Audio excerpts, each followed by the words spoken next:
অন্যরকম একটা ঘটনা শুনতে। আসসালামু আলাইকুম, আমার নাম এস আহমেদ বিতান।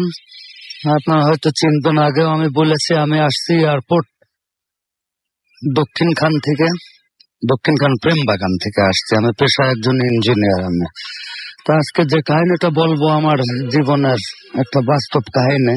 তা আমি এখন আমার গল্প আরম্ভ করছি। কাহিনীটা গল্প না, এটা ঘটনাটা বলছি আমি। ঘটনাটা হচ্ছে আমি তখন 9-10 ছাত্র ছিলাম, মনে নাই, স্বাধীনের পরে 72 সালের ঘটনা। তা আমি একটু দুষ্ট টাইপের, ডানপিটে টাইপের থাকা আব্বার অতি শাসন আমি সহ্য করতে পারছিলাম না আর কি। মনে মনে সিদ্ধান্ত নিলাম বাড়ি থেকে পলাবো, কিছুদিন বাইরে থাকবো। তা চিন্তা করলাম আমার ফুপু আম্মার কাছে যাব।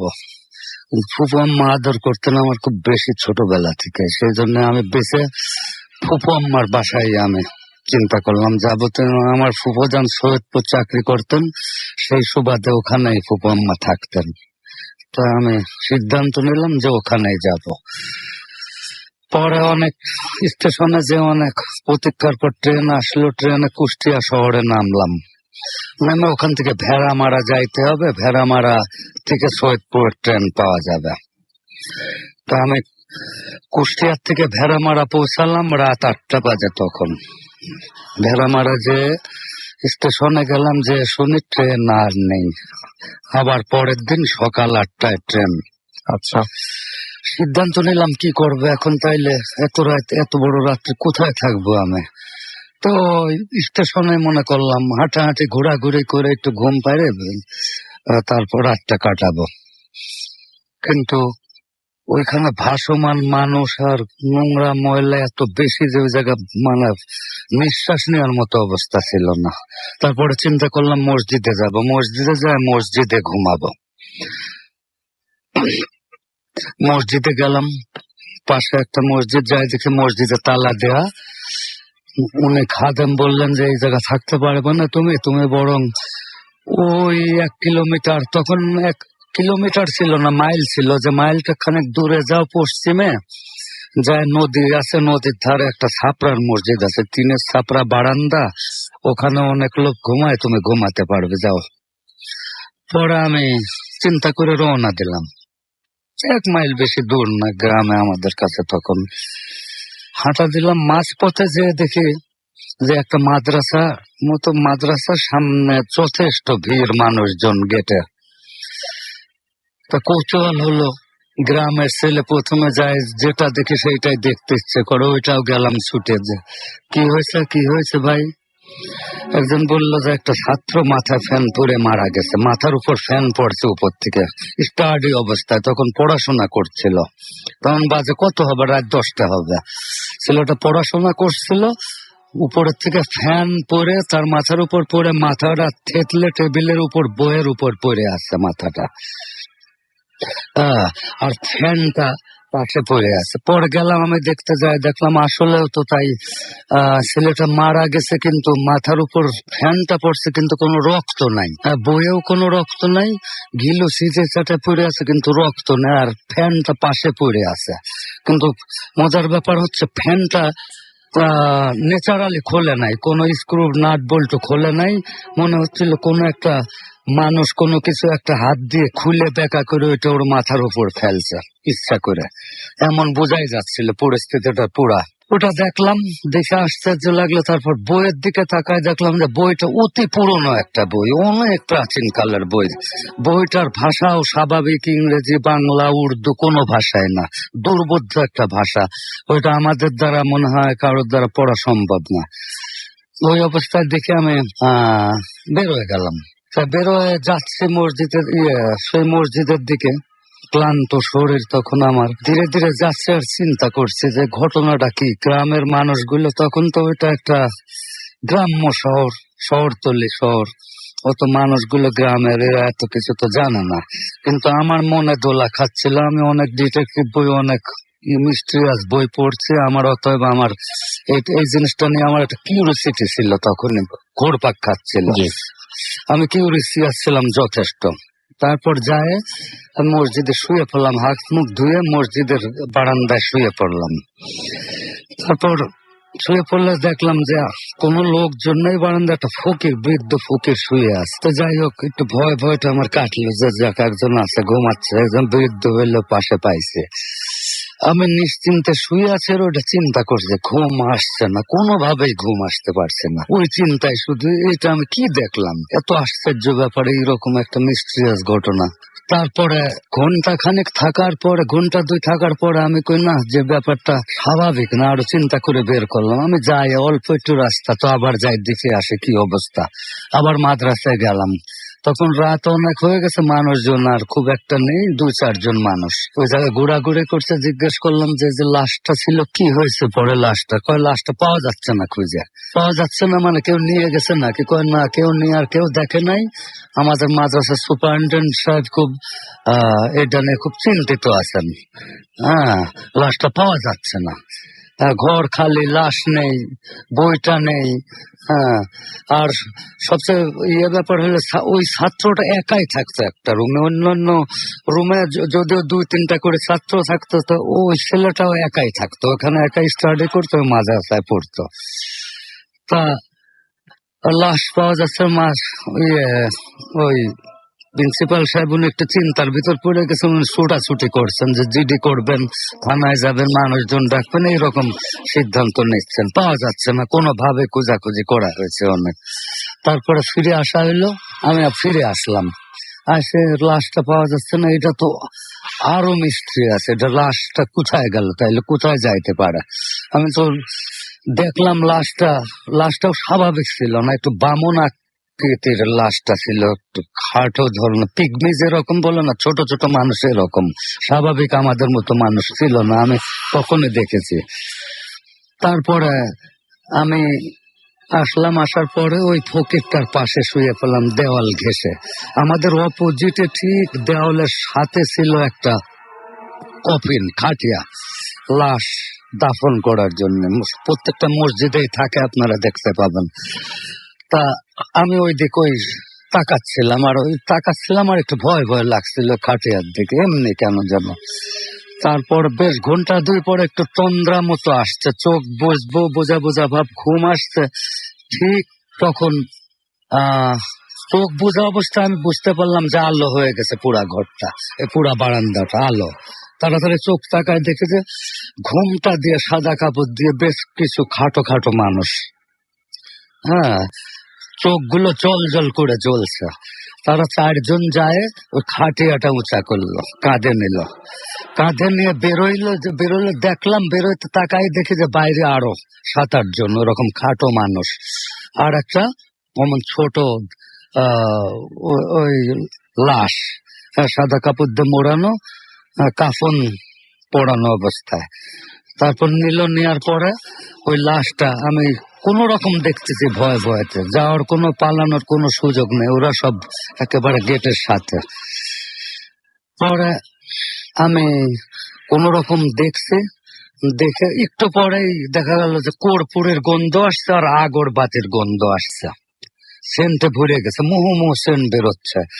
তখন আমি কি করব, আমি শুনে আমি জিনিসটা তখনও আমি ঠাহর করতে পারি নাই যে আসলে কি হচ্ছে, এগুলো কি দেখতেছি আমি। তারপরে ওইটা সবাই ওইটা রাখার পরে জানাজা পড়া 4 জন কাঁধে নিয়ে ওই যে গোরস্থানটা ছিল না, আসতে আমি যে গোরস্থানটা দেখতে পেলাম, পাবলিক গোরস্থান, ওইটার দিকে যাচ্ছে, উত্তর দিকে। আমি আসার পথে ওইটা দেখছি, গোরস্থানটা ওই দিকে চলে গেল।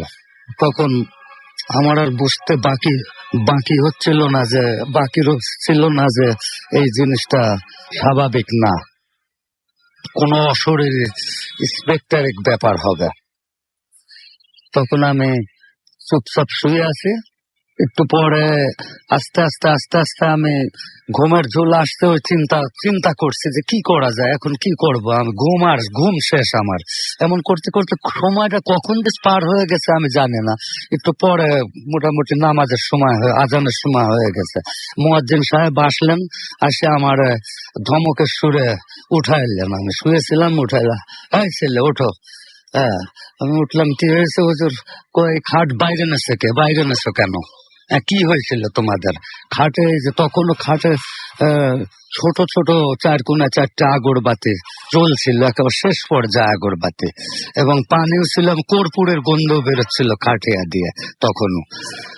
তখন আমি বললাম, হুজুর এটা আমি কিছু করি নাই, আপনি আমার কথা শুনুন, পুরা জিনিসটাই আমি দেখছি, পুরা ব্যাপারটা আমি দেখছি, এই ব্যাপার।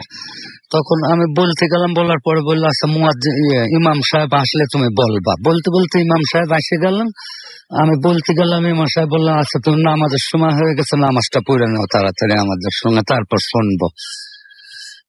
অজু করে নামাজ পড়ে নিলাম, ওনাদের সঙ্গে নামাজ পড়া শেষে মুসল্লিরা সবাই যার যার বাসায় চলে গেলেন। ওনারা 2-1 জন ছিল আর কি দাঁড়ানো বাইরে। ওদের সামনে ইমাম সাহেব বললাম যে, কি ঘটনা এবার তুমি বলো। তখন আমি বললাম যে লাশটা এমন দেখলাম আমি, খাটো খাটো কিছু মানুষ, চোখগুলো জ্বলছিল, পুরো আগে যা বললাম পুরা ঘটনাটা ইমাম সাহেবের কাছে আমি বললাম। বলার পর ইমাম সাহেব বললেন যে ঠিকই আছে। এই রাত্রি আমার কাছে ওই মাদ্রাসার থেকে প্রিন্সিপাল ওই পিয়ন পাঠাইছিলেন আমার কাছে বাসায়, যে লাশটা পাওয়া যাচ্ছে না। হ্যাঁ, তো ওই পিয়ন এটা আমি রাত্রি খবরটা পাইছি, আমি অনেক রাত্রে। তো যাই হোক, তুমি করো, কোন দিকে নেছে লাশটা, চলো তো দেখি যাই। খাটিয়া নিয়ে তো গোরস্থানের দিকে আমি দেখাইলাম। ওনারা আমাদের পিছ পিছ আসলেন, আমি আগে আগে যাচ্ছি, ছোট মানুষ। গেট দিয়ে ঢুকলাম, গোরস্থানের গেট দিয়ে ঢুকেই দেখি যে ডাইন হাতে একটা কাঁচা কবর, সদ্য কবর দিয়া, কেবল এই 1-2 ঘন্টা হলো কবর দিছে, কাঁচা ছোট্ট একটা কবর। হ্যাঁ, দেখে আমি বুঝতে পারলাম, আমি বললাম, হুজুর আমার মনে হচ্ছে, মানুষটা দেখে মনে হচ্ছিল কবরটা এটাই কবর ডান পাশে। হ্যাঁ, উনি কবরের কাছে গেলেন, এমন যায় দাঁড়ায় বললেন যে, হ্যাঁ ঠিক আছে, আমি জিনিসটা বুঝতে পারছি, আমার আর কিছু বোঝানো লাগবে না, এখনই আমি মাদ্রাসায় খবর দিচ্ছি। উনি তো মাদ্রাসার প্রিন্সিপাল সাহেব খুব ব্যস্ত হয়ে গেছেন, উনি থানায় মনে হয় ডায়েরি টায়েরি করছেন, ওনারা আমি খবরটা পাঠাই দিচ্ছি লোক দিয়ে, যে লাশ এটাই, ঘটনা এটাই, তুমি কি থাকবা এখানে, একটু বলবা পুরা কাহিনীটা। আমি বললাম, হুজুর আমার তো 8টার সময় ট্রেন, আমি সৈয়দপুর যাব, আমার কাছে খুব একটা টাকা পয়সা নেই, আমি তো দেরি করতে পারছি না, আমি আপনার কাছে যে কাহিনীটা বললাম এটা আপনি কাইন্ডলি বলে দেন। তাই করে আমি স্টেশনের উদ্দেশ্যে রওনা দিলাম। তারপরে কাকতালীয় ভাবে আমি ওই ভেড়া মারাতেই 14-15 বছর পরে বিয়ে করলাম। আমি বিয়ে করার পরে ব্যাপারটা আমি ভুলে গেছিলাম। পরে একদিন আমার বউয়ের কাছে আমি বললাম যে, চলো তো যাই দেখি একটু ইয়েতে, ওই নদীর পাড়ে ওই দিকে খলসাকুণ্ডর ওই লাইনে, আল্লাহ দরগার ওই লাইনে একটা গোরস্থান আছে, ওই গোরস্থানের ওই জায়গা যাবো।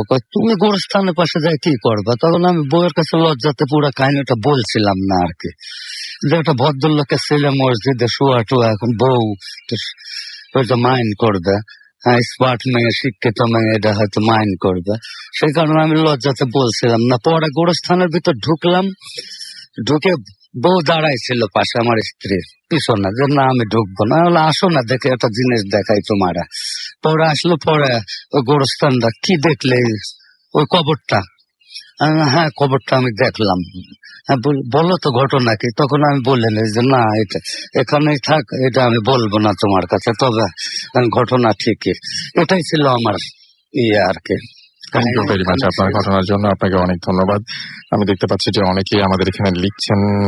মাহিদ লিখেছেন, travelling from Dhaka to Chittagong, thanks to Bhoot FM, this journey will no longer be boring, first story was amazing. নাফিস আমাদের এসএমএস করছেন যে ফার্স্ট স্টোরিটা awesome ছিল রাসেল ভাই, এবং তিনি বলছেন যে আরো ভালো কিছু স্টোরিজ এর জন্য তিনি এক্সপেক্ট করছেন যে আরো ভালো কিছু স্টোরিজ তিনি শুনবেন। মনীষা আমাদের এসএমএস করছেন রাজশাহী থেকে, এবং তিনি লিখেছেন যে ভূত FM is the best show off the world. এছাড়া আমি দেখতে পাচ্ছি যে আরো অনেকেই আমাদের সঙ্গে কিন্তু এই মুহূর্তে আছেন, এবং এখন আমাদের সঙ্গে আছেন দেখতে পাচ্ছি হাসান খান সিলেট থেকে, জ্যাকলিন ফ্রম নাটোর আমাদের সঙ্গে আছেন, খুলনা থেকে আনোয়ার এবং তার ওয়াইফ আফরিন আমাদের সঙ্গে রয়েছেন, রাফি আছেন আমাদের সঙ্গে, বাহার খিলগাঁও থেকে আছেন, জুবায়েদ আমাদের সঙ্গে রয়েছেন, আমাদের সাথে রয়েছেন সুব্রত, এছাড়াও হিমেল পান্ডে গুলশান 2 থেকে আছেন, এবং তিনি বলছেন একটু ভয় লাগছে, ব্যাকগ্রাউন্ড মিউজিকের ভ্যারিয়েশনটা দরকার। হ্যাঁ, ভ্যারিয়েশন চলছে এবং আমরা আশা করছি যে আপনাদের ভালো লাগছে। আসিফ খুলনা থেকে আমাদের SMS করেছেন, এছাড়াও বাপ্পি আমাদের SMS করেছেন সাব্বির নাটোর থেকে, এছাড়াও আমাদের SMS করেছেন সাগর বরগুনা থেকে। আমরা মনে হয় আরো 10-15 দিনের মধ্যে আমরা আরো বেশি ভ্যারিয়েশন আনতে পারবো ওয়াসিম ভাই, তাই না? So, আপনারা জাস্ট ওয়েট করেন, দেখেন কি কি হয়। জয় শ্যামলী থেকে আমাদের সাথে SMS করেছেন। আরো অনেকেই আছেন আমাদের সঙ্গে এই মুহূর্তে দেখতে পাচ্ছি। অনেক খুলনা থেকে আছেন এবং আমাদের সঙ্গে রয়েছেন জ্যামি, এছাড়াও সুদীপ আমাদের সঙ্গে আছেন, আমাদের সঙ্গে রয়েছেন অরিথা, এছাড়াও আমাদের সাথে রয়েছেন দেখতে পাচ্ছি সাব্বির হোসেন, দীপ্র আমাদের সঙ্গে রয়েছেন সিলেট থেকে, এছাড়াও আমাদের সঙ্গে রয়েছেন শিপন সিলেট থেকেই, সিলেট থেকে অনেকে শুনছেন একসঙ্গে, জুয়েল এবং তিনি তার মামা শুনছেন। আচ্ছা, আজকে সিলেটের অনেক SMS পাচ্ছি। সো আমি দেখতে পাচ্ছি চিটাগং থেকে তুষার আমাদের SMS করেছেন পার্থ, এবং আমাদেরকে বলছে যে তিনি এই মুহূর্তে শুনতে পাচ্ছেন না। কোন জায়গা থেকে আপনি শুনছেন সেটা আমাকে একটু কাইন্ডলি জানান। আমাদেরকে এছাড়া দেখতে পাচ্ছি সাগর SMS করেছেন, আরো অনেকে SMS করেছেন আমাদেরকে। মাসুম রাজশাহী থেকে SMS করেছেন আরো অনেকে। তো যাই হোক, আমাদেরকে এখন যেটা করতে হবে সেটা হচ্ছে একটা ঘটনায় চলে যেতে হবে আবারও, এবং এই ঘটনাটা ইমেইলের স্টোরি। সো স্টোরিটা ঠিক যেভাবে লিখেছেন আমি সেভাবে পড়ে শোনাচ্ছি আপনাদেরকে, দেখেন কেমন লাগে। আমার কাছে বেশ ভালোই লেগেছে। লিখেছেন, হ্যালো রাসেল ভাই, কেমন আছেন জিজ্ঞেস করবো না, আপনি অলওয়েজ ভালো থাকার দলে। আমার নাম সাদমান এবং আমি থাকি কুয়ালালামপুরে। আমি একজন গ্রাফিক ডিজাইনার স্টুডেন্ট। আমি আমার লাইফের মোস্ট রিসেন্ট কিছু ইনসিডেন্ট লিখে পাঠালাম। ইংলিশে বাংলা লেখার জন্য সরি, পড়ে শোনালে খুশি হব। তারপরে তিনি তার নাম, ফোন নাম্বার এবং অ্যাড্রেস দিয়েছেন এবং ফেসবুকের লিঙ্কটা দিয়ে দিয়েছেন তার। And thank you very much. যে ফেসবুকের এই ব্যাপারটা আমরা সবসময় বলি যে আপনি দিয়ে দিবেন আপনার ফেসবুক আইডিটা। তো আমাদেরকে দেখতে পাচ্ছি তিনি যেভাবে লিখেছেন ঘটনাটি সেভাবেই পড়ছি। আমার ঘটনাটা শুরু হয় লাস্ট ইয়ারে, 2014 থেকে। আমি মালয়েশিয়াতে থাকি আমার প্যারেন্টসদের সাথে সিন্স 2012। আমার ফাদার একজন ব্যাংকার এবং ভেরি লজিক্যাল থিঙ্কার। আমাদেরকে লিখেছেন তারপরে যে যাই হোক 2014-এ আমরা বেশ আমরা কোন একটা কারণে বাসা শিফট করি এবং এখন যে বাসাটায় আছি এবং এখন কারেন্ট বাসাটায় আছি। আমাদের বাসাটা 14th ফ্লোর এবং বিল্ডিং এর পাশে একটা ওল্ড চাইনিজ সেমেট্রি আছে, যেটা almost 200 years old। Symmetry or আইসে গ্রেভিয়ার্ডটার জন্য এই বিল্ডিংটায় মাঝে মাঝেই বেশ কিছু প্যারানরমাল অ্যাক্টিভিটি হয়, বাট অ্যাজ আমার ফাদার একজন লজিক্যাল থিঙ্কার, তাই এসব ব্যাপারে কোনো কেয়ার দেয় না। এবং আমি কেয়ার দেই কিছু পাস্ট ইনসিডেন্টের জন্য। যাই হোক, এই বাসায় 2014-এ ফিফা ওয়ার্ল্ড কাপের আগে আমরা শিফট হই এবং তখন থেকে কিছু ঘটনা এখানে ঘটে এবং সেটা হচ্ছে যে এখানে এসে প্রথমে যেটা হয় সেটা হচ্ছে প্রথম দিকে সব ঠিক ছিল। দেন ফিফা ওয়ার্ল্ড কাপ 2014 শুরু হলে আমি মোটামুটি সবগুলো ম্যাচ দেখতাম এবং সবগুলো ম্যাচ দেখতে শুরু করলাম। আমার একটা আর্জেন্টিনার জার্সি ছিল, যেটা আমি ফার্স্ট ম্যাচের দিন পড়লাম। ফার্স্ট ম্যাচের পর আশ্চর্যভাবে সেকেন্ড ম্যাচের দিন আমি যখন জার্সিটা পরার জন্য খুঁজি, তখন ফুল বাসা খুঁজেও কোথাও পাই নাই। আমার আম্মু বলে যে আমার ক্যাবিনেটে থাকার কথাই, আর এলস তিনি জানেন না। আমি সবকিছু ওলট পালট করেও জার্সিটা খুঁজে না পেয়ে আমি কোথাও পেলাম না এবং আমি শেষ পর্যন্ত বাদ দিলাম। ভেবে নিলাম মেবি আমি কোথাও ফেলে রেখেছি, খুঁজে পাচ্ছি না, পরে পাবো, সো বাদ দিলাম। বাট এরপর আস্তে আস্তে আমার রাতে বাসায় আমি কিছু নয়েজ শুনতে শুরু করলাম। মনে হতো যেন কেউ বাসার ভেতরে বা বাসার ভেতরে কেউ হাঁটছে। যখন আমরা তিনজনই শুয়ে পড়েছি অলরেডি, মনে হতো কেউ কিচেনে মেবি কাজ করছে। এভাবে ডিফারেন্ট টাইপের নয়েজ হয়।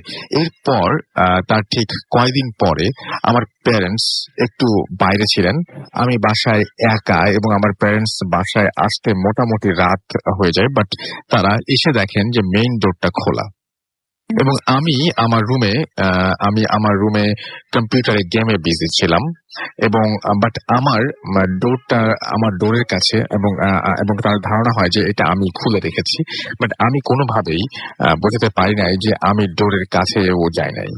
তার ঠিক পরদিনই রাতে ডিনারের পর ঘুমানোর আগে আমার ফাদার মেইন ডোরে লক করেন এবং লক করে আমি এবং আমার ফাদার একটু কথা বলছিলাম ওই মেইন ডোরের সামনেই, এন্ড আমাদের সামনেই ডোরটা হঠাৎ করে একা একা খুলে গেল।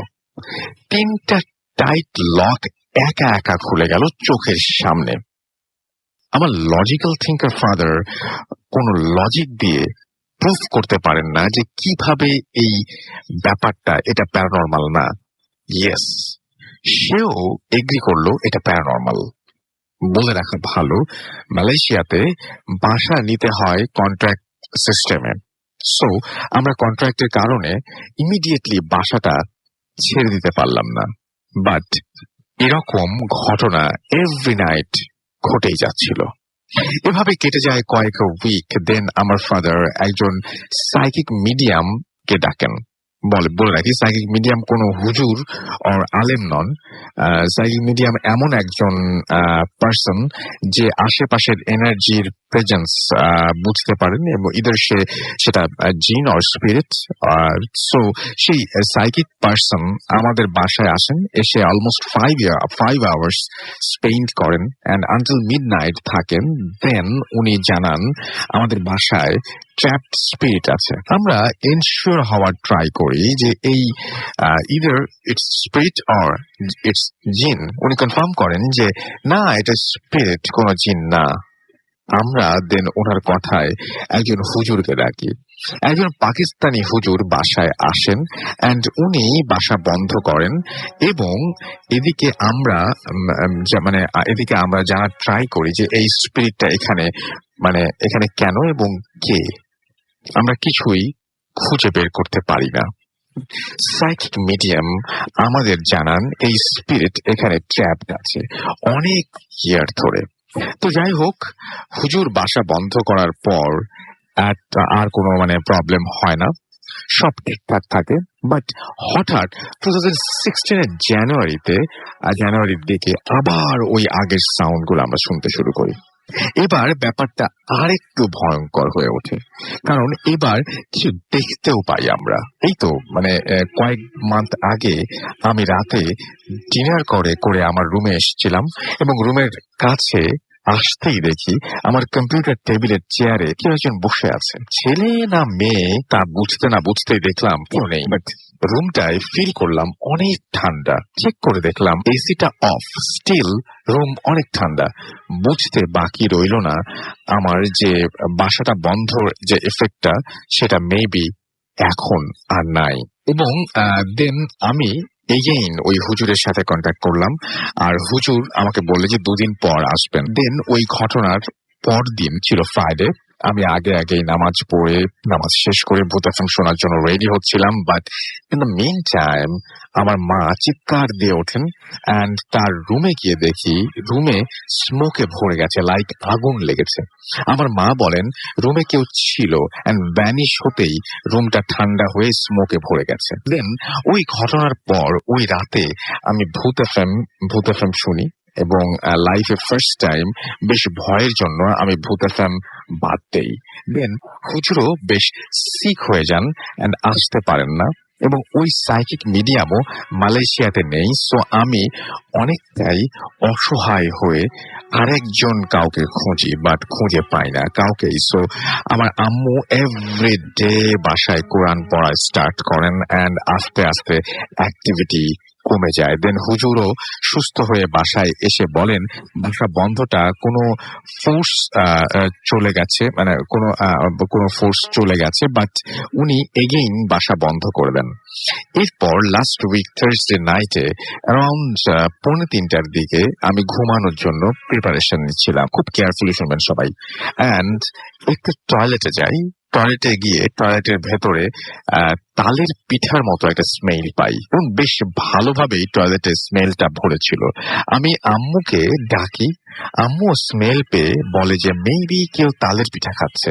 আমার বেশ একটু কৌতূহল লাগে যে এত রাতে তালের পিঠা। যাই হোক, ব্যালকনিতে যাই, গিয়ে পাশের বাসার ব্যালকনিতে দেখতে পাই একজন লোক বসে বসে কিছু একটা খাচ্ছেন, মেবি পিঠা।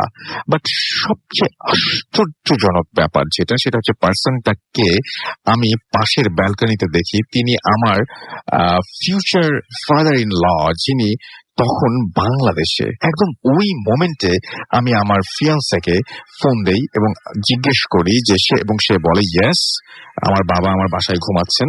এবং আমি তখনই ভয়ে আয়াতুল কুরসি পড়তে শুরু করি। পরদিন খোঁজ নিয়ে জানতে পারি যে পাশের ওই ব্যালকনির বাসাটায় 2010 থেকে খালি পড়ে আছে। ওনার থাকেন ইউএসএ এবং কোনো পার্সোনাল রিজনে সে রেন্ট দেয় না।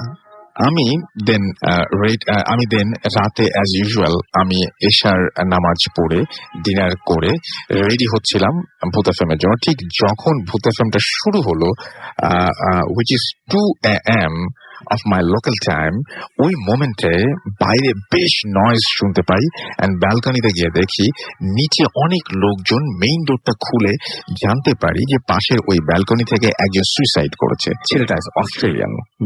সবার কোশ্চেন হলো সেই ছেলেটা তো ওই বাসায় ঢুকলো কিভাবে? সিকিউরিটি দেখে লক ব্রেক না, সিকিউরিটি দেখে যে লক ব্রেক না, লক খোলা করে ঢোকা ভেতরে, which looks like he had keys, অর্থাৎ তালা খোলা ছিল, ভাঙা ছিল না। নাও বলে রাখা ভালো যে সুইসাইড যে করেছেন সে ওই ব্যালকনির ঠিক ওপরের ফ্ল্যাটে থাকতো অ্যান্ড একা থাকতো। নাও থিং ইজ সে সুইসাইড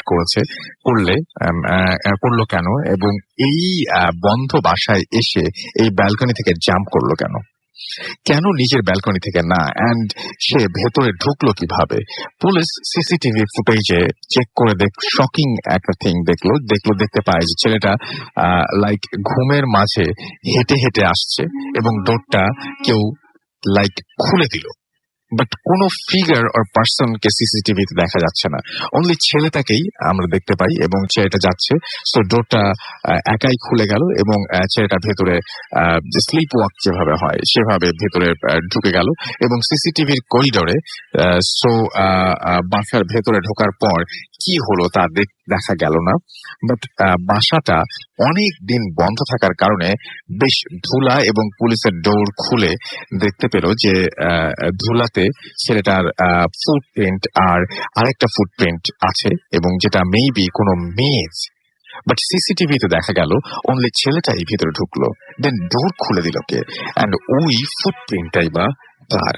ছেলেটা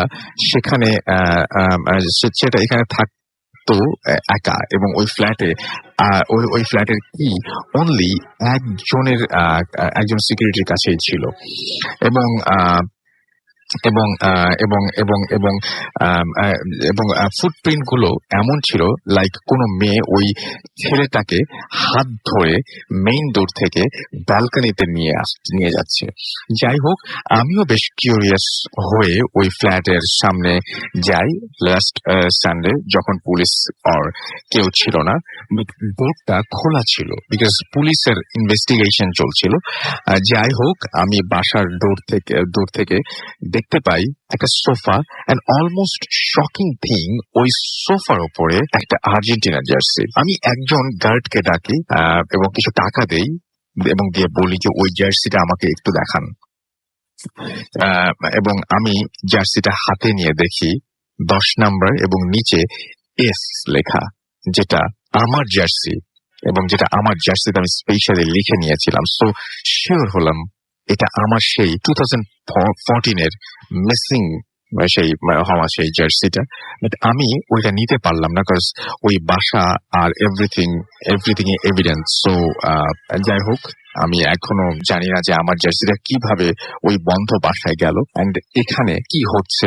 যাই হোক, আমি ছেলেটার সুইসাইডের ইনভেস্টিগেশনটা এখনো চলছে, সাথে এটাও বের করার চেষ্টা চলছে যে কেন ওই বাসায় 2010 থেকে খালি পড়ে আছে। যদি আমি জানতে পারি তাহলে অবশ্যই আপনাকে লিখে পাঠাবো। ভালো থাকবেন অ্যান্ড ইয়েস, আপনার ডায়লগে আপনাকে বলি যে ফুর্তিতে থাকবেন। সাদমান লিখেছেন আমাদেরকে এটা, and thank you very much Sadman for the beautiful story. And এটা খুবই অন্যরকম, এবং ইনভেস্টিগেশন যেহেতু চলছে, যেহেতু আপনি বলছেন লাস্ট থার্সডে, মানে এই থার্সডে আগের থার্সডে ঘটনা, সো এখন এতক্ষণে এতদিন হয়তো ইনভেস্টিগেশন হয়েও গেছে। অ্যান্ড মানে if you now listening to me, আমি বলবো যে আপনি তো আবার জার্সিটা নিয়ে আবার বের করে নিয়ে দেখেছেন কি হলো সেই ঘটনাটা, এবং আপনার উপরে আবার কোনো কিছু না এসে পড়ে, এবং সেরকম একটা দোয়াই থাকবে যে আপনি আবার কোনো ঝামেলায় না জড়িয়ে পড়েন। তবে কি হলো সেটা যদি আমাদেরকে যদি একটু জানান তাহলে আমাদের অনেক বেশি ভালো লাগবে। তো আমাদের ব্রেকে আসলে টাইম হয়ে গেছে, আমাদের ছোট্ট ব্রেক নিয়ে আবার এক্ষুনি ফিরে আসছি। সেই পর্যন্ত আশা করছি আমাদের সঙ্গে থাকবেন। স্টে টিউনড ফর রেডিও ফুর্তি এন্ড ডোন্ট স্টপ দ্য ফুর্তি। Boot FM, the night comes alive with coming song.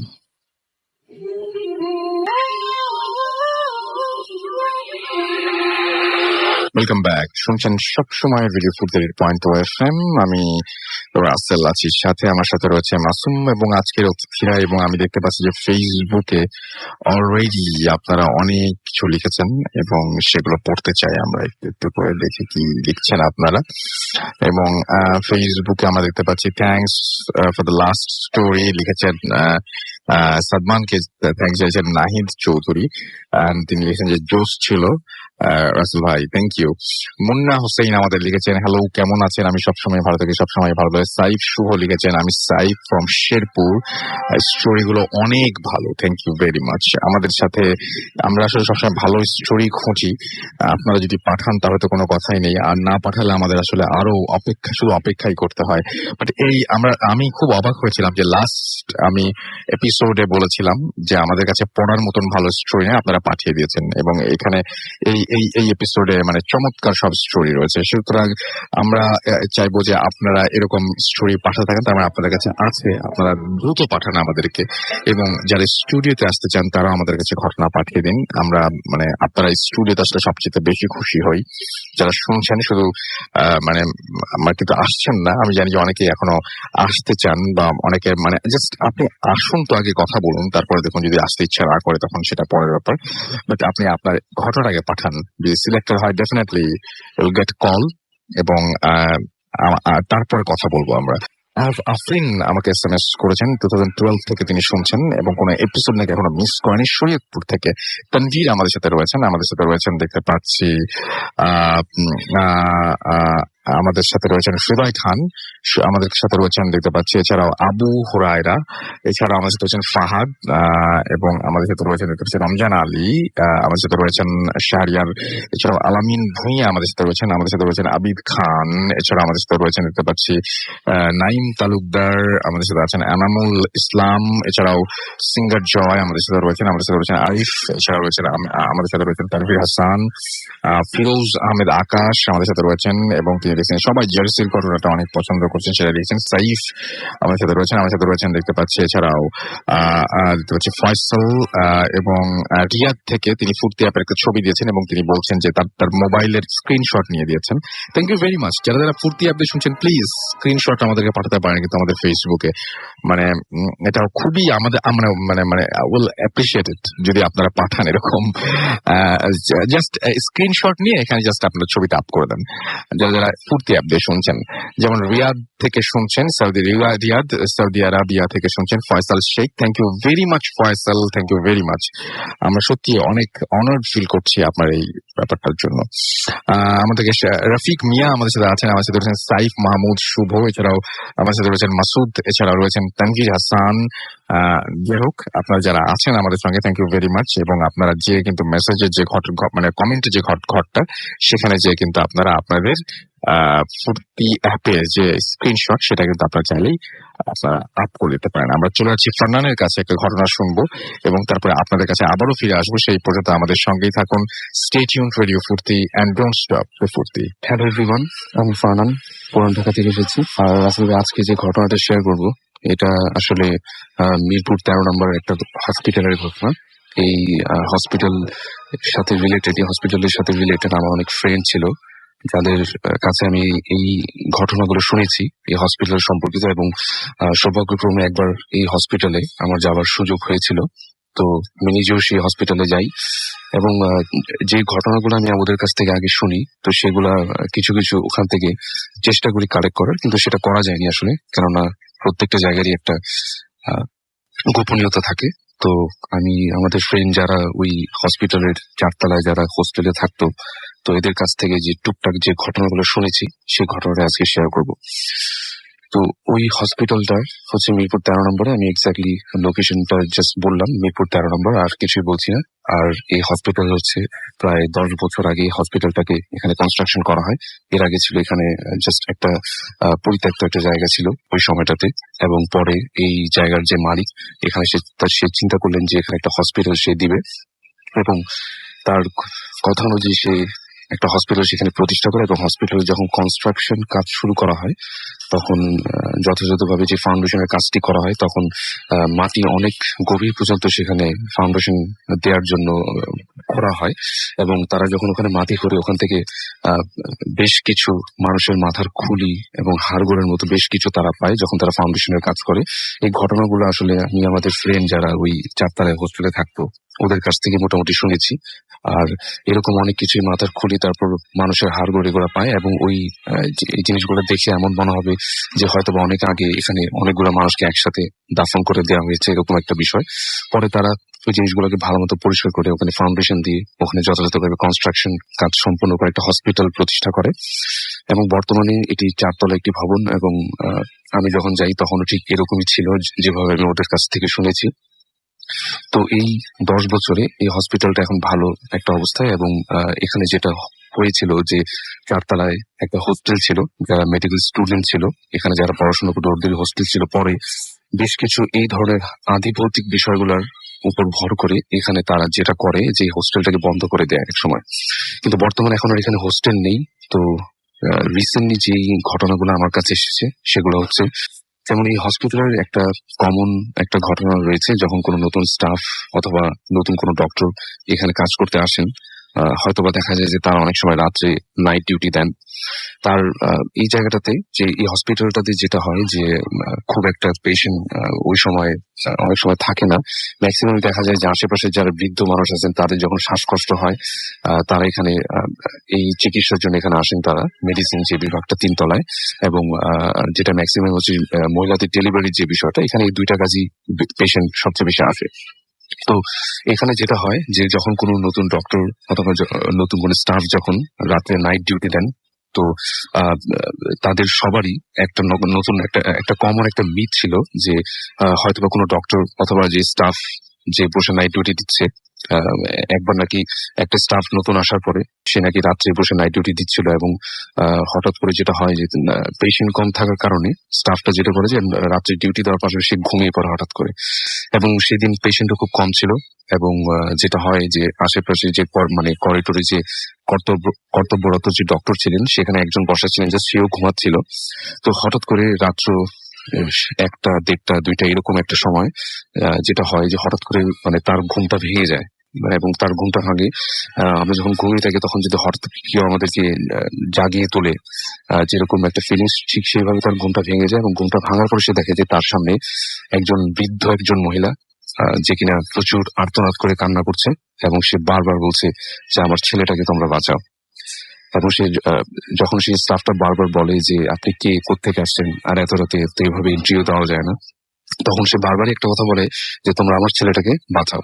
তো এই কথা বলতে বলতে ওই বৃদ্ধ মহিলাটা যেটা করে যে 3 তলার উপরে যে দোতলার উপরে যে করিডোরটা, সেই করিডোর থেকে যাওয়া শুরু করে এবং ওই যে কর্তব্যরত স্টাফ যে ছিল সেও যেটা করে যে হিপ্নোটাইজের মতো সেই বৃদ্ধ যে আসছিল তার বরাবর পিছন পিছন যাওয়া শুরু করে, যে সেও মানে হঠাৎ করে বুঝতে পারে না যে এটা কি হলো আসলে, কেননা সে হঠাৎ করে ঘুমিয়ে গেছিল এবং ঘুমের মধ্যে হঠাৎ করে এটা কি সে স্বপ্ন দেখছে না রিয়েলিটি, সে তখন এটা বুঝতে পারেনি।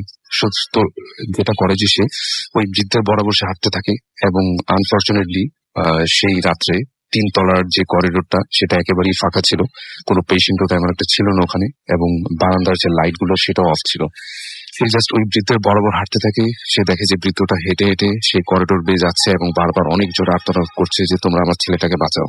এবং সে আর্তনাদ করতে করতে একটা সময় সেই করিডোরের ঠিক বাম দিকের একটা চিকন একটা জায়গা দিয়ে ঢুকে গেল এবং তাকে আর দেখা যাচ্ছে না। এই ওখানকার লাইট যেটা ছিল সেটাও তখন কোন একটা কারণে নষ্ট ছিল এবং সেই কারণে রাতের অন্ধকারে ওই স্টাফটা আর কিছুই দেখতে পারেনি।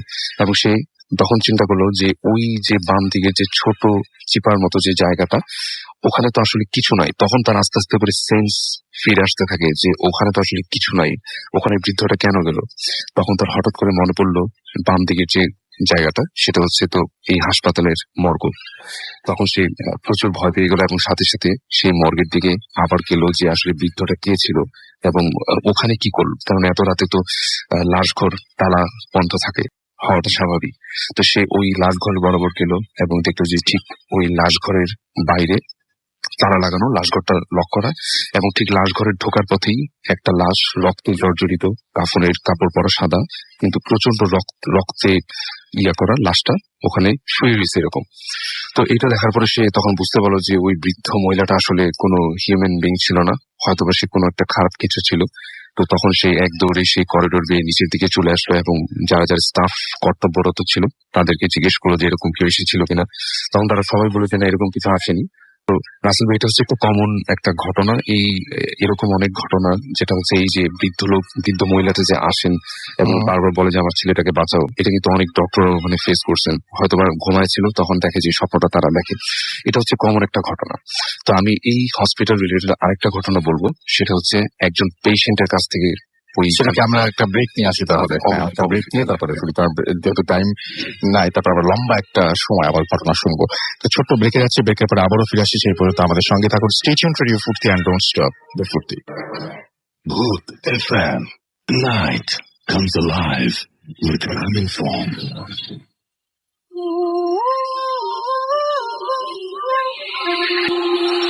Yes, the night comes alive with গ্রামীণ ফোন। শুনছেন সবসময় রেডিও ফুর্তি 8.2 FM। আমি রাসেল আছি, সাথে আমার সাথে রয়েছে মাসুম, এবং আজকে অতিথিরা সবকিছু পরে শোনা যাবে। আগে আমরা ঘটনার বাকি অংশটুকু শুনে আসি, যেহেতু আপনাদেরকে মাঝখানে থামিয়ে দিয়েছিলাম। সো চলুন আমরা শুনি ফারনানের কাছে ঘটনার বাকি অংশটুকু। জি ভাই, আমি আমার ঘটনার যে বাকি অংশ সেখানে চলে যাচ্ছি।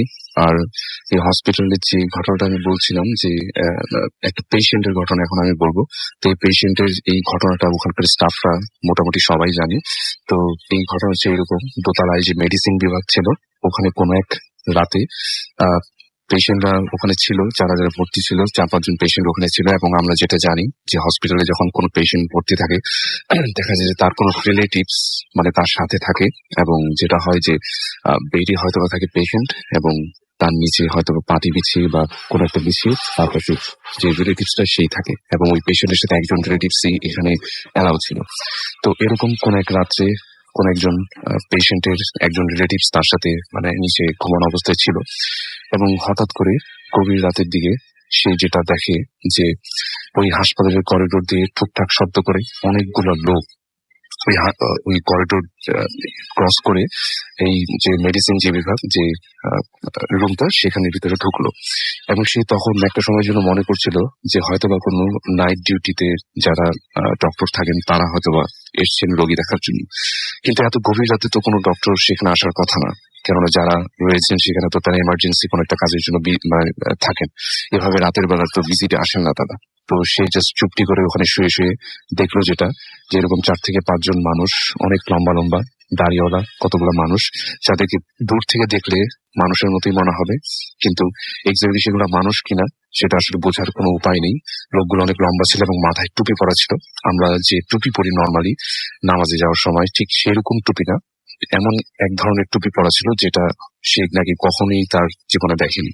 তো এরকম টুপি পরা বেশ কিছু মানুষ বারবার হেঁটে আসছিল এবং তারা যেটা বলতে মানে নিজেদের মধ্যে কথাবার্তা বলতেছিল, তাদের আসা যাওয়ার যে শব্দটা সে শুনছিল, বাট তারা যে নিজেদের মধ্যে যে কথা বলতেছিল সেটা একদম সাইলেন্ট, মনে হচ্ছে যে কোনো কথাই তার কানে আসছে না।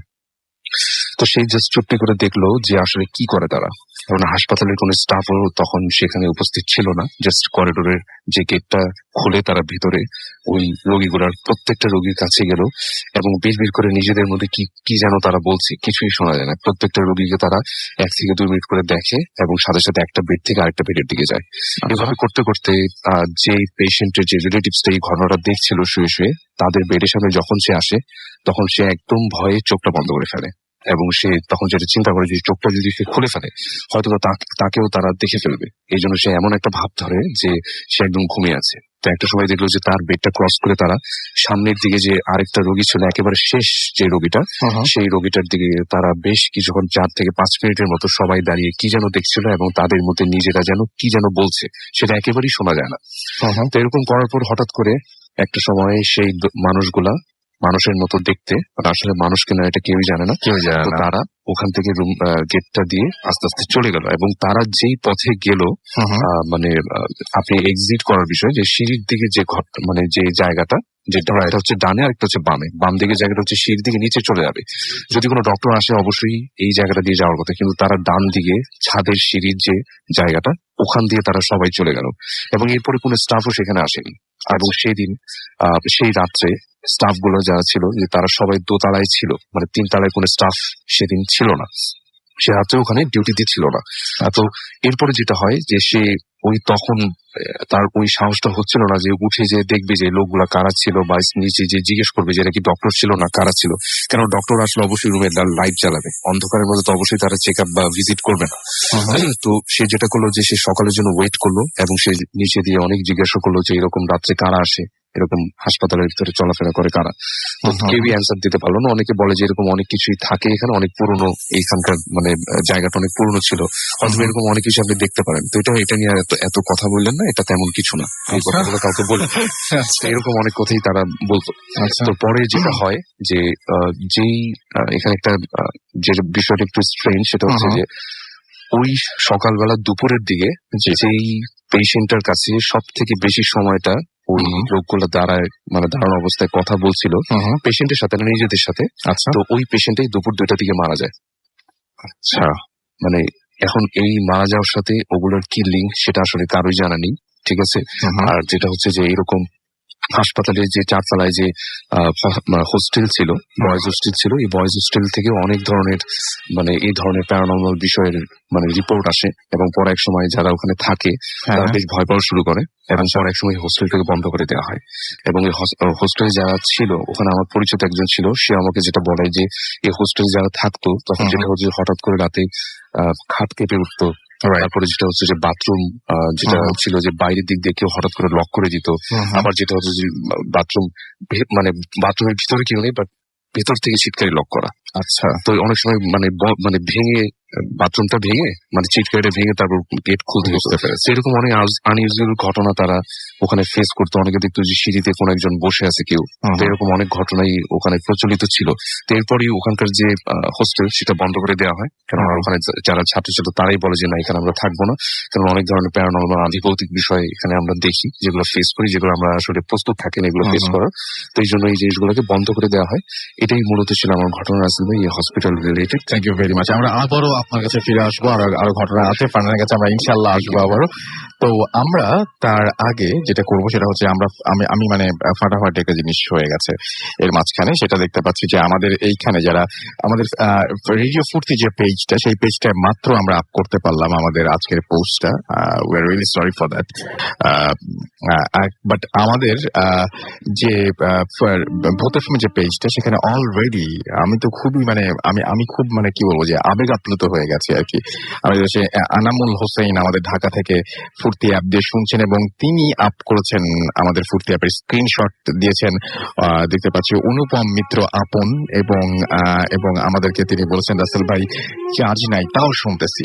Thank you very much. আমাদেরকে দেখতে পাচ্ছি অ্যালন বয় অলি এখানে ফুর্তি অ্যাপের স্ক্রিনশট আপ করেছেন। থ্যাংক ইউ ভেরি মাচ ভাই। সবচেয়ে মজার ব্যাপার কি আপনারা পেজে গেলে দেখতে পারবেন কে কিরকম ভলিউমে ভূত এফএম শোনে। কারো ভলিউম কম, কারো ভলিউম বেশি। খুব মজা লাগছে দেখতে। এবং সত্যি মানে অ্যাপে আপনার একটা ভলিউমের একটা জায়গা আছে, আপনারা ওইখানে দেখলেই মানে আপনারা ওখানে গেলেই দেখতে পাবেন যে মানে এক একজন এক এক ভলিউমে শোনেন।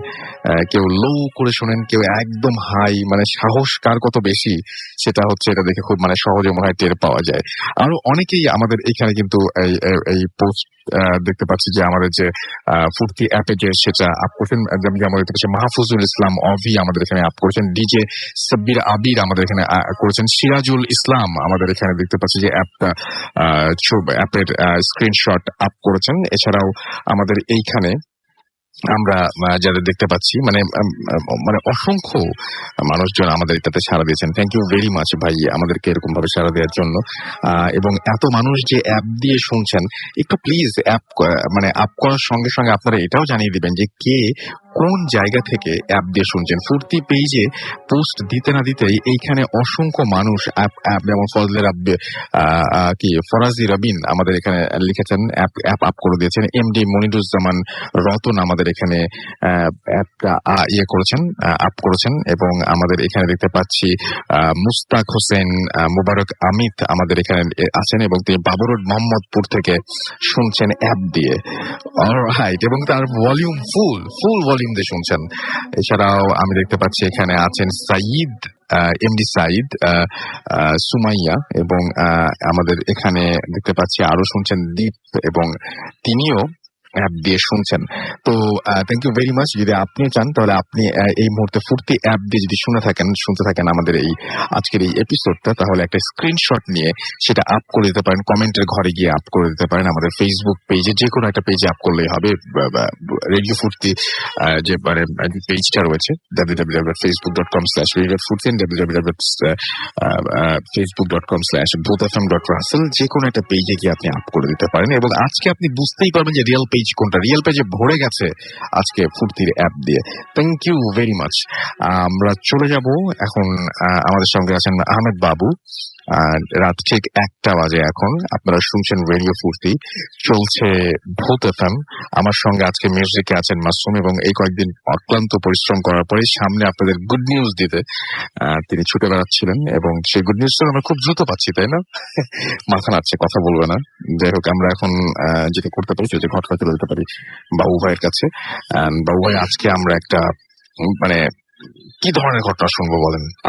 এটা একটা বাসা প্লাস একজন মানুষের, আমি কেন যেন বলতে চাচ্ছিলাম এটা বাসার ঘটনা শুনতে চাই। একটা বাসা এন্ড তার মানে একজন মানুষকে ঘিরে আর কি বলবো। আমি যদিও আজকে একটু অসুস্থ ছিলাম রাসেল ভাই, ব্লাড প্রেশার খুব হাই ছিল, তারপর আমি ভূত এফএম এর লোভ সামলাতে পারি। সেটাই।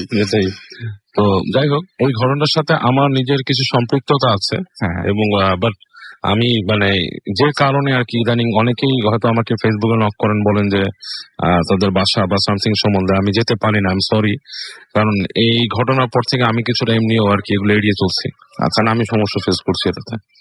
ঠিক আছে, তো ধানমন্ডির একটা বাসার এক্সাক্ট লোকেশন বললাম না, প্লাস মানুষটারও এক্সাক্ট নাম বলবো না, ঠিক আছে? তো ও আমাকে এরকম বারবার নক করতো যে ভাইয়া আমরা এখানে অ্যাপার্টমেন্ট কিনেছি, এরপর থেকে এখানে কিছু সমস্যা হয়, তো আপনি চাইলে একদিন চেক করতে পারেন। তো তার এই মেল পেয়ে আমি অনেকদিন সময় পাইনি, লাস্ট একদিন ওর সাথে দেখা করলাম। দেখা করে ওর বাসার সম্বন্ধে জিজ্ঞেস করলাম যে আসলে ঘটনাটা কি।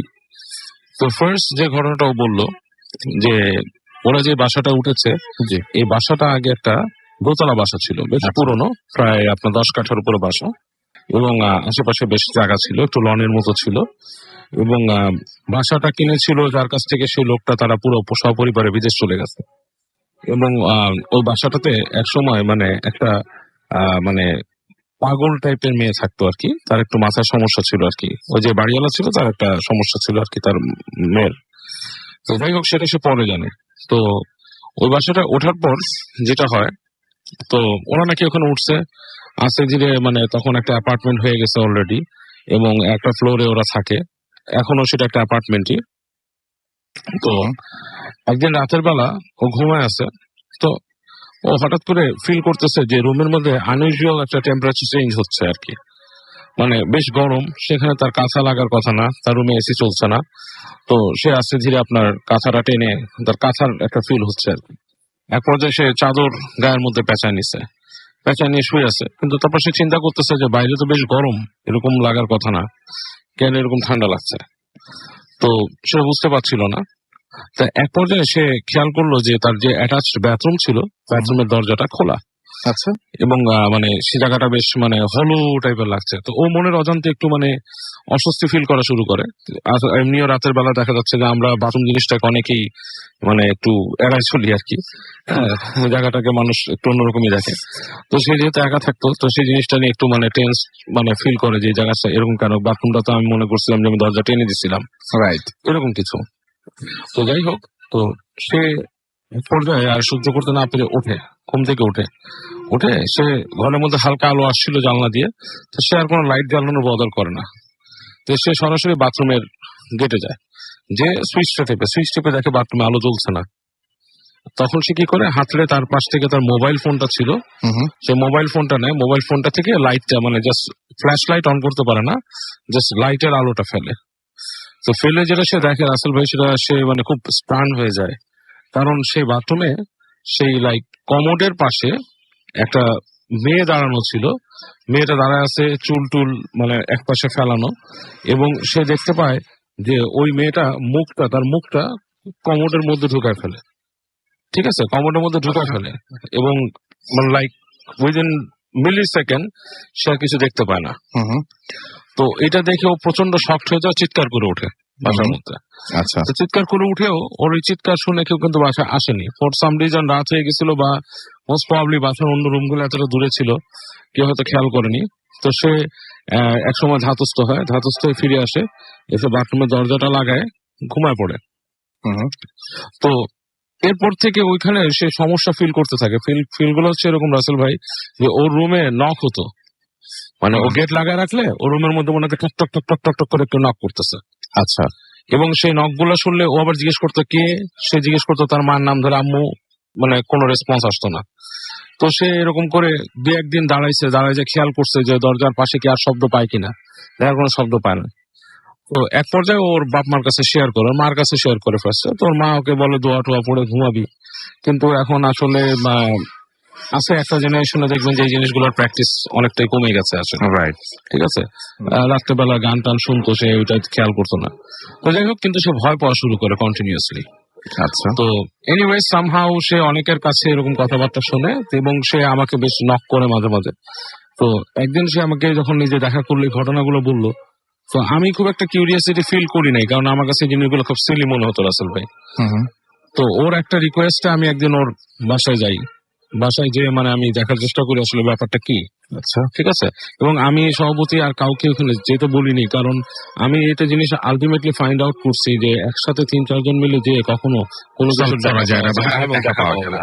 রাইট। তো আমি ওকে বললাম যে তুমি আমাকে একটা কাজ করবা, তুমি তোমার বাসায় তোমার রুমটাকে আমাকে থাকতে দিবে আজকে। তুমি আপনি রিস্কটা নিলেন? হ্যাঁ, আমি বললাম যে আমি এখানে থাকবো, তুমি অন্য কোথাও থাকো, এন্ড জাস্ট আমাকে তুমি কফি বানিয়ে দিয়ে যাও, আমি থাকবো আর কি। আচ্ছা, এনিওয়েজ, তো আমি ওর রুমের মধ্যে থাকলাম, এরকম রাত হলো। একসময় আমি মোবাইলে গান শুনতেছিলাম, ফেসবুকে রিপ্লাই দিচ্ছিলাম, এটসেট্রা এটসেট্রা। তো এরকম সময় আমি এরকম কিছুই পাইনি, বাট যেটা হলো যে আমি যখন রাতের বেলা বাথরুমে গেলাম, বাথরুমে যাওয়ার পর ঠিক বাথরুমের তো সে গেটে নক করলো কে জানি। আচ্ছা, ঠিক আছে, আমি কিন্তু মানে প্রিপেয়ার ছিলাম যে কোনো একটা নক টক কিছু একটা হবে এখানে, এবং আমি রাইট অ্যাওয়ে জাস্ট উঠে টপ করে দরজাটা খুলে ফেলছি উইদিন এ মিলি সেকেন্ড। আচ্ছা, কিন্তু রাসেল ভাই সবচেয়ে মানে ব্যাপারটা যে গুজবাম্প দেওয়ার মতো যে ব্যাপারটা, ওই পাশে কেউ নাই। আচ্ছা, ঠিক আছে, সে কেউ নাই, নোবডি ওয়াজ দেয়ার। এবং আমি হেঁটে গেলাম, হেঁটে যেয়ে দেখলাম ওই রুমের যে দরজা সেটাও লক করা। আচ্ছা, মানে ইটস নাথিং লাইক দ্যাট যে ও আমাকে ইন্টেনশনালি ভয় দেখানোর জন্য, সেরকম কিছু না। গেটটা লক করা, এবং লকটা কিন্তু বোল্ট লক না শুধু, এটা একটা ছিটকানি ছিল, আমি ছিটকানিটা আটকে দিয়েছিলাম। আচ্ছা। Because আমার মাথায় সবসময় এখন এরকম কাজ করে যে আমাকে অনেকে ভয় দেখাতে যাবে বা আমাকে কনফিউজ করার জন্য, Right, সে কারণে right. এখানে আটকে দিছে। এবং ওই রুমের মধ্যে কোনো ট্র্যাপ ডোরও নাই রাসেল ভাই, যে কেউ একজন ঢুকে এই কাজটা করবে। আমার কিন্তু সাথে সাথে একটা গুজ বাম্প হয়েছে। গুজ বাম্প হওয়ার পরে আমি কি করলাম, আস্তে করে বাথরুম থেকে বেরোলাম, বেরোয় যে আমি আস্তে করে বিছানায় বসলাম, বসে কফি ছিল, ঠান্ডা হয়ে গেছে, কফিটা খেলাম। অনেকক্ষণ চিন্তা করলাম যে কাহিনীটা কি। একবার চিন্তা করলাম যে একটা স্ট্যাটাস দিব, তখন চিন্তা করলাম যে এটা একটা বাণিজ্যিক ব্যাপার হয়ে যায়, তো সেটা না করে আমি চুপচাপ বসে থাকলাম। বসে থেকে এক সময় তো মানে ঝিমানি চলে আসে রাতের বেলা, এবং আমার ছিল ওর সাথে আমি যোগাযোগ করবো না। আমি কি করলাম, শুয়ে পড়লাম। শুয়ে পড়ার পরে ওই রুমে লাইট বন্ধ করে দিছি, অ্যান্ড লাইক শোয়ার 15 মিনিটস এর মাথায় ওই রুমের যে মেন দরজাটা, ওইটাতে আবার দমদম করে নক হচ্ছে। It's like somebody like hammering, কিল মারার মতো ধপ ধপ ধপ ধপ করে কিল মারতেছে। এবং আমি লাফ দিয়ে উঠলাম, উঠে আস্তে আস্তে গেছি গেট পর্যন্ত, শব্দ না, যে আমার পায়ে সক্স পরা ছিল, শব্দ হবে না, এবং তখনও কিল হচ্ছে। আমি ওই রুমের দরজাটাও খুঁজছি, অ্যানাদার গুজবাম্প রাসেল, ওখানে কেউ নাই। পুরা ওখান থেকে খোলার পর ওদের এই ডাইনিং স্পেসটা দেখা যাচ্ছে, নো বাড়ি, কোনো মানুষের চিহ্ন নাই। Wonderful, wonderful. It's very shocking একটা জিনিস, ঠিক আছে। এবং আমি তখন দোয়া পড়লাম, দোয়া পড়ে গেটটা আটকাই দিলাম, এবং আমি রাতের বেলা ওর বিছানার মধ্যে আশ্রয় হয়ে থাকলাম। আমি হালকা করে আমার মোবাইলে লাইট জ্বালায় বই পড়তেছি, করতেছি, এবং আমি রাতের বেলা ওর যে বাথরুমের দরজা, এটাতে টক টক টক টক টক করে টোকা শুনছি, ঠিক আছে। এবং শেষ রাতের দিকে nobody was there. nobody was there, এবং শেষ রাতের দিকে আমার একটু ঘুমের মতো আসছিল, তন্ডার মতো, এবং রাইট এট দ্যাট পয়েন্ট আমাকে, আপনি কি আসলে ঘুমাতে চাচ্ছিলেন ওই সময় নাকি? না, ঘুমাতে চাচ্ছিলাম না, কিন্তু আমার তন্ডা চলে আসছে শেষ রাতের দিকে। এবং জিনিস যেটা হয়েছে, শেষ রাতে যখন তন্ডা চলে আসছে, তখন আমি like almost I fell in sleep, এবং আমার মনে হলো যে কোনো একটা মানুষ, ইটস লাইক ক্রিপলড, মানে হাত পা আগা বাঁকা এরকম করে ক্রিপলড মানুষ এসে হঠাৎ করে আমার গায়ের উপর ঝাঁপায় পড়লো, হ্যাঁ, কাইন্ড অফ লাইক দ্যাট। এবং আমি কিন্তু মানে আপনি একটু সবার সুবিধা ক্রিপল ব্যাপারটা হচ্ছে কোন জায়গায় দেখেছেন? যেমন পা দুটো এরকম বাঁকানো, মানে দুই দিকে, যেমন মানুষের অনেকের দেখা গেছে ছোটকালে হলে হয়, দেখবেন আপনার ওই যে অসুখ হলে, পোলিও হলে পা বাঁকায় যায়, জাস্ট লাইক সেরকম বাঁকানো, হাতগুলো সেরকম বাঁকানো, এবং মুখের মধ্যে ধরেন, আমি আরো সহজ করে বলে দিই সবার বোঝার জন্য, যে একটু উল্টানো টাইপের, রাইট, জাস্ট লাইক দ্যাট, এরকম কিছু একটা ঝাঁপায় পড়লো আমার উপর, হ্যাঁ, ঠিক আছে। এবং আমি কিন্তু ওই অবস্থায় জাস্ট যখন ঝাঁপায় পড়ছে, আমি প্রায় I just went back up, মানে আমার যে ঘুমটা যে ভেঙে গেছে, kind of like that, but আমি সাথে সাথে স্টিফ, নড়তে পারতেছি না, এবং আমি দোয়া পড়ার চেষ্টা করতেছি, দোয়া পড়তে পারতেছি না। এবং আমার সাথে কিন্তু সবসময় একটা, মানে I have a ring, and ওটার মধ্যে কয়েক রকমের মেটাল মিশানো আছে, এন্ড সেই আংটিটা হচ্ছে আপনার অ্যাকচুয়ালি মানে কিছু কিছু জিন আছে যারা কিছু কিছু মেটাল দ্বারা অ্যালার্জিক থাকে, এন্ড আনফরচুনেটলি আমার হাতে আংটিটা ছিল না। আচ্ছা, এখন আমার হাতে আছে, আংটিটা কিন্তু ছিল না আমার হাতে ওই দিন আমি ব্যাংকে সাইন করার সময় খুলে রাখছিলাম আংটিটা, এন্ড আমি আংটিটা নিতে পারিনি সাথে, মানে হোয়াট এ কোইন্সিডেন্স। এবং খুবই খুবই খুবই এবং আমি অনেক কষ্টে লাস্টে দোয়া পড়তে পারছি, এন্ড জাস্ট লাইক আমি যখন দোয়াটা পড়তে পারছি, তখন এটা ছেড়ে চলে গেছে, মানে ইটস লাইক ইটস গান। অনেকে এটাকে বোবাই ধরা বলে, হ্যাঁ, অনেকে স্লিপ প্যারালিসিস বলে, বাট আমি নিজে কয়েকবার শিকার হওয়ার পরে, আপনি ওই যে মানুষটাকে দেখলেন, হ্যাঁ, এটা ইট হ্যাজ এ স্টোরি। আমি পরবর্তীতে এটা শুনেছি ওদের কাছে। আমি ওই ছেলেকে বলছি যে তোমার বাসায় কিছু আছে অ্যাপার্টমেন্টে, তোমরা যেটা করো যে কোনো ভালো হুজুর এটা বন্ধ করো বাসাটাকে। এন্ড রাসেল ভাই এর পরে কিন্তু আমাকে পার্সোনালি আমার বাসায় পর্যন্ত অ্যাটাক হয়েছে এরকম। আচ্ছা, ঠিক আছে, কিন্তু এই ব্যাপারটা আসলে কেন এরকম হয়েছে সেটা কি কোনো পাওয়া গেছে? এটার ব্যাপারটা যেটা হচ্ছে, আমি যেটা বুঝতে পারি এখন, ওই যে বাসাটা ছিল সেখানে পিছনে স্টোরি ছিল যে সেই বাসাতে মানে কিছু প্রবলেম ছিল, একটা মানুষ বাস করতো, একটা মেয়ে ছিল, তার সমস্যা ছিল, সে পাগলামি করতো, সে কি এরকম ক্রিপল কিছু, তার কিছু সমস্যা ছিল। সে ক্রিপল ঠিক না, বাট সে অ্যাক্ট করতো বা প্রিটেন্ড করতো যে ক্রিপলড। ও মাই গুডনেস, এটা তো আরো মানে সাইকিক পেশেন্ট, সাইকিক পেশেন্ট ছিল, তাকে ডাক্তার দেখানো হতো, সবকিছু করা হতো। তারপরে আমেরিকাতে চলে গেছে, সবাই মাইগ্রেট করে, ওই বাড়িও তারা বিক্রি করে গেছে। পয়েন্টটা কি? পয়েন্টটা হচ্ছে ওই বাসাতে কোন মানে ওই যে প্রিটেন্ড করতো, যে প্রিটেন্ড করতো, ওর প্রসেস ছিল কোন জিন দ্বারা। আচ্ছা, এবং সেই জিনটা মানে ইটস অ্যান এল্ডার জিন, somehow it has a I mean very very high power of possessing people. এবং যাদের জিনদের একটা ব্যাপার আছে, যাদের আত্মা আপনার শক্ত, যারা আপনার বিশ্বাসী খুব বেশি, তাদেরকে তারা সবসময় অফগার্ড পায় না। অফগার্ড পেলেই তারা সেই সুযোগটা নেয় মানুষের। আচ্ছা। হ্যাঁ। এবং ওই মেয়েটাকে সম্ভবত কোনো না কোনো ভাবে কোনো এক সময় অফগার্ড পেয়ে তাকে পজেস করেছিল এবং সেটাকে সে ছেড়ে যায় নাই বা তার সাথে ছায়াটা রয়ে গেছে। এবং আমি ওই ছেলেকেও বলছি যে তোমরা অবশ্যই বাসাটাকে বন্ধ করো, তোমরা যদি অ্যাপার্টমেন্ট রাখতে চাও, তোমার থাকতে চাও ওই বাসায়, so you do that, otherwise you gonna have problem. এবং আমি বাসাতেও এরকম অ্যাটাক হয়েছি, আমি ঘুমের মধ্যে অ্যাটাক হয়েছি, আমাকে তোলা হয়েছে এবং দোয়া পড়ে তুলছি। এবং এরপর থেকে আমি বাসার থেকে ইনস্ট্রাকশন পেয়েছি, আমার মাও বলেছে যে don't go to such places, don't go to such places, because you are not actually হুজুর। আমি একজন হুজুর না, ঠিক আছে, যে নাকি সবসময় অফগার্ড থাকে না। একজন যে ধরনের মানুষ সে কিন্তু সবসময় আপনার মানে পরিচ্ছন্ন ভাবে থাকে না। আনফরচুনেটলি আপনি হচ্ছে মানে ওই রিংটা নিতেও Just forgot, মানে আপনি এবং মানে ওইটা বাসা থেকে বের হওয়ার সময় তো নেওয়া ছিল। ওই দিন যেটা হয়েছে, আমি ব্যাংকে গিয়েছিলাম একটা মানে এমন না যেটা আপনি মাঝে মাঝে পয়েন্ট মানে এটা আমার সবসময় হাতে থাকে। অলওয়েজ আপনি এটা Always use আমার হাতে করছেন। থাকে। Yes. আমি যখন সাইন করেছিলাম আমার হাতে তখন এটা একটু অস্বস্তি লাগছিল, আমি তখন মানে খুলে রেখেছিলাম। এবং আশ্চর্যের ব্যাপার মানে আসলে আমার কেন জানি মনে হচ্ছে কি আপনি ওখানে যাবেন, এই ঘটনাগুলো এক্সপেরিয়েন্স করবেন, সেই জন্যই আপনি ব্যাংকে কেন যেন most probably some of the things happens like this, কারণ আংটিটা আমি কখনোই হারাইনি। সেটাই। এবং মজার ব্যাপার হচ্ছে এই আংটিটা কিন্তু আমি ফেরত পেয়েছি। মানুষ কিন্তু এরকম একটা আংটি, এটার মধ্যে আপনার অ্যাকোয়া সাফায়ার পাথর আছে, so this is an expensive ring. আমি কিন্তু ব্যাংকে ফোন করেছি, ব্যাংকের ভদ্র মহিলা আমাকে আংটিটা ফেরত দিয়েছে। সে বলেছে আংটি পাওয়া গেছে, এটা কিন্তু হয় না। ঠিক আছে, so things happen like that. Right right. হয়তো ওই সময়ের জন্য হয়তো ওটা আপনার সঙ্গে থাকবে না, এটাই ছিল নিয়তি। And thank you very much. Thank you very much. What a beautiful story. What a beautiful story. So আমরা চলে যাই একটা ব্রেকে যাব, তবে তার আগে একটু বলি যে অনেকেই আপ করছেন আমাদের এখানে। আমি একটু নামগুলো একটু বলতে চাই। আমাদের মোহাম্মদ ফয়সাল লোদি আমাদের সাথে আছেন এবং তিনি ঢাকা থেকেই শুনছেন, তাই না? হ্যাঁ, হোসেনি দালান থেকে শুনছেন। এছাড়াও শাখাওয়াত হোসেন শাওন আমাদের সাথে আছেন, আমাদের সাথে রয়েছেন দেখতে পাচ্ছি। এছাড়াও মানে যারা যারা আপ করেছেন ছবি তাদের কথা বলছি আর কি, স্ক্রিনশট নিয়ে অনেক ভালো লাগছে। রাসেল ভাই আপ করেছেন, নাম হচ্ছে নাজমুস সাকিব। এমডি সজল আপ করেছেন আমাদের এখানে দেখতে পাচ্ছি। কামরুল হাসান শেরপুর থেকে শুনছেন ফুর্তি অ্যাপ দিয়ে, আমাদের এখানে ফুর্তি অ্যাপ দিয়ে রাকিব হাসান শুনছেন রামপুরা বনশ্রী থেকে। এছাড়া আমাদের সাথে আয়েশা লাবণী শুনছেন from Canada.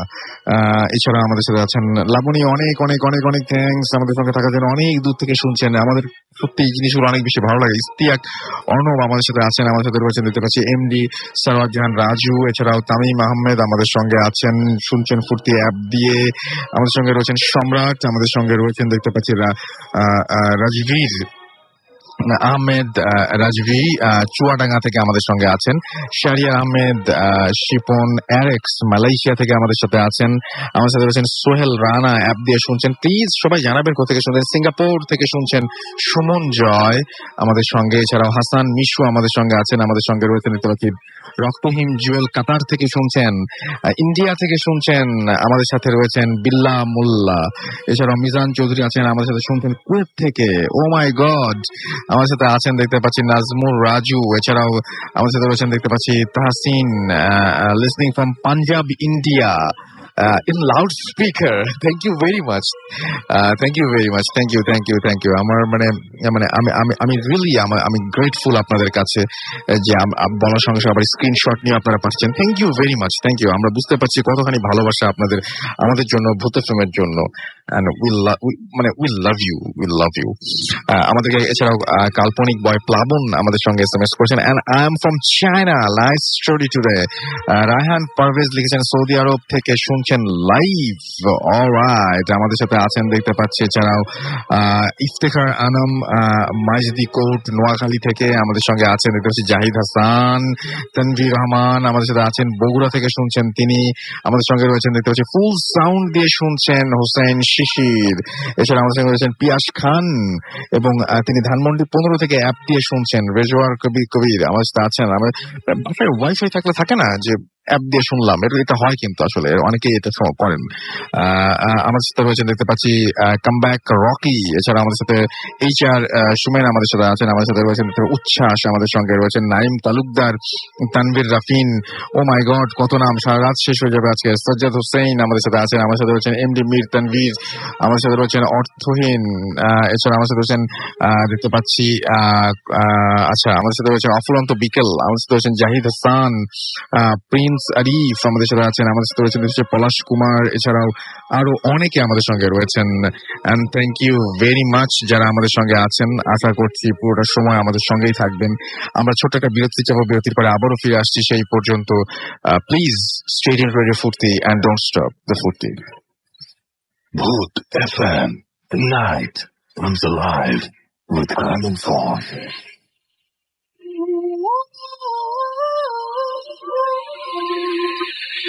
Yes, the night comes alive with Carmen Fawn and you're listening to Radio Food 8.2 FM. আমি রাসেল আছি, সাথে আমার সাথে রয়েছে মাসুম এবং আজকের অতিথিরা। এবং একটু আগে আমরা চমৎকার একটা স্টোরি শুনলাম বাবু ভাইয়ের কাছ থেকে। আমাদের SMS করছেন অনেকেই দেখতে পাচ্ছি, আমাদের সঙ্গে আছেন রাজিন, আমাদের সাথে আছেন আলিফ মিরপুর থেকে, হিটলু আমাদের সঙ্গে আছেন খিলগাঁও থেকে, এছাড়াও আমাদের সাথে রয়েছেন সুপ্ত, আরিফ এবং তার ওয়াইফ রুম্পা হবিগঞ্জ থেকে আমাদের সঙ্গে রয়েছেন।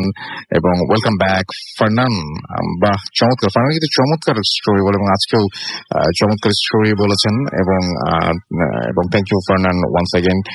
মিজান আমাদের SMS করেছেন, জেরিন আমাদের SMS করেছেন, লিটন SMS করেছেন আমাদেরকে দেখতে পাচ্ছি, এছাড়াও রহমান জামিল সিলেট থেকে SMS করেছেন এবং 101 জ্বর নিয়ে তিনি ভূত FM শুনছেন। আমরা দোয়া করি আপনি খুব তাড়াতাড়ি সুস্থ হয়ে উঠুন। পিমাত পুলিশ লাইন থেকে আমাদের সাথে আছেন, আমাদের সাথে রয়েছেন হাসান খান, আমাদের সাথে রয়েছেন দেখতে পাচ্ছি সিলেট থেকে আদনান, এছাড়াও জয় শ্যামলী থেকে আছেন আমাদের সঙ্গে, SH আবরার আমাদের সঙ্গে আছেন, সুপ্ত আমাদের সঙ্গে আছেন, আমাদের সাথে রয়েছেন আরো অনেকেই। আমরা চলে যাব আমাদের পরবর্তী অতিথির কাছে এবং আমাদের পরবর্তী অতিথি কাছ থেকে আমরা একটা ঘটনা শুনবো, খুব ছোট্ট একটা ঘটনা শুনবো। এবং আপনার নামটা প্লিজ একটু বলবেন, তারপর আপনার ঘটনা শুনবো আমরা। জি রাসেল ভাই, আপনাকে ধন্যবাদ। আমি মোহাম্মদ জহিরুল ইসলাম, আমি এসেছি উত্তরা থেকে। জি বলেন, আপনার ঘটনা বলবেন। আমি যেটা বলবো সেটা আমার বড় বোনের সাথে ঘটে যাওয়া, আমার হোম ডিস্ট্রিক্ট মেহের থেকে। তো আমার বোন আর কি এরকম অ্যাডিক্টেড ছিল। তো অ্যাডিক্টেড ছিল মানে পজেসড ছিল, পজেসড বলছেন কেন? তো পজেসড, তো উনি 1999 সাল থেকে প্রায় 2008 সাল পর্যন্ত পজেসড ছিল। পরে 2008 সালে আমার একটা পরিচিত আর কি হুজুর দিয়ে ওনাকে দেখানোর পরে মানে ডাক্তারি যে আর কি রিপোর্ট গুলা ছিল ওখান থেকে বোঝাচ্ছিল যে ওনার বুকের যে হাড়টা আছে হাড়টা খেয়ে নিচ্ছিল। তো হুজুর যখন দেখে, তো হুজুরের আর কি ওনার কাছে আর পজেসড যে জিনটা ছিল এটা হাজির করায় ওনারে আর কি মানে চলে যেতে বলে। তো এই নিয়ে এক সময় দেখা যাচ্ছে যে ওই জিনটাকে আর কি হুজুর বোতলে বন্দি করে ফেলে। তো তারপরে আমার বোন মোটামুটি সুস্থ। এবং আমার একটা জিনিস যে আকর্ষণীয় লাগছে যে বোন তো সুস্থ হলো, আপনার বোতল মানে ভরার পরে জিনটাকে করে ফেললো, সব ঠিক আছে, কিন্তু আপনার বোনের সমস্যাটা কি হচ্ছিল? আমার বোনের সমস্যাটা হচ্ছিল যে অটোমেটিক তার বুকের যে হাড়টা আছে হাড়টা ক্ষয়ে যাচ্ছিল। এবং আপনারা কি ডাক্তার দেখাইছিলাম, অনেক রিপোর্ট আর কি ডাক্তারি এটা আর কি সারতে পারছিল না। তো অনেক আল্ট্রাসাউন্ড করে দেখছিল যে হাড়টা অটোমেটিক মানে বুক থেকে সরে যাচ্ছে। তো ডাক্তার এটার রিস্ক নেয়নি, উনি ডাক্তাররা বলছে যে আমরা এটা পারবো না। ওকে, থ্যাংক ইউ ভেরি মাচ। তো তারপরে আপনারা যখন আপনারা হুজুরের কাছে গেলেন এবং তিনি সেটা আপনাদের চোখের সামনে চোখের সামনে, এবং আরেকটু আমার কথা বলার আছে, বলেন।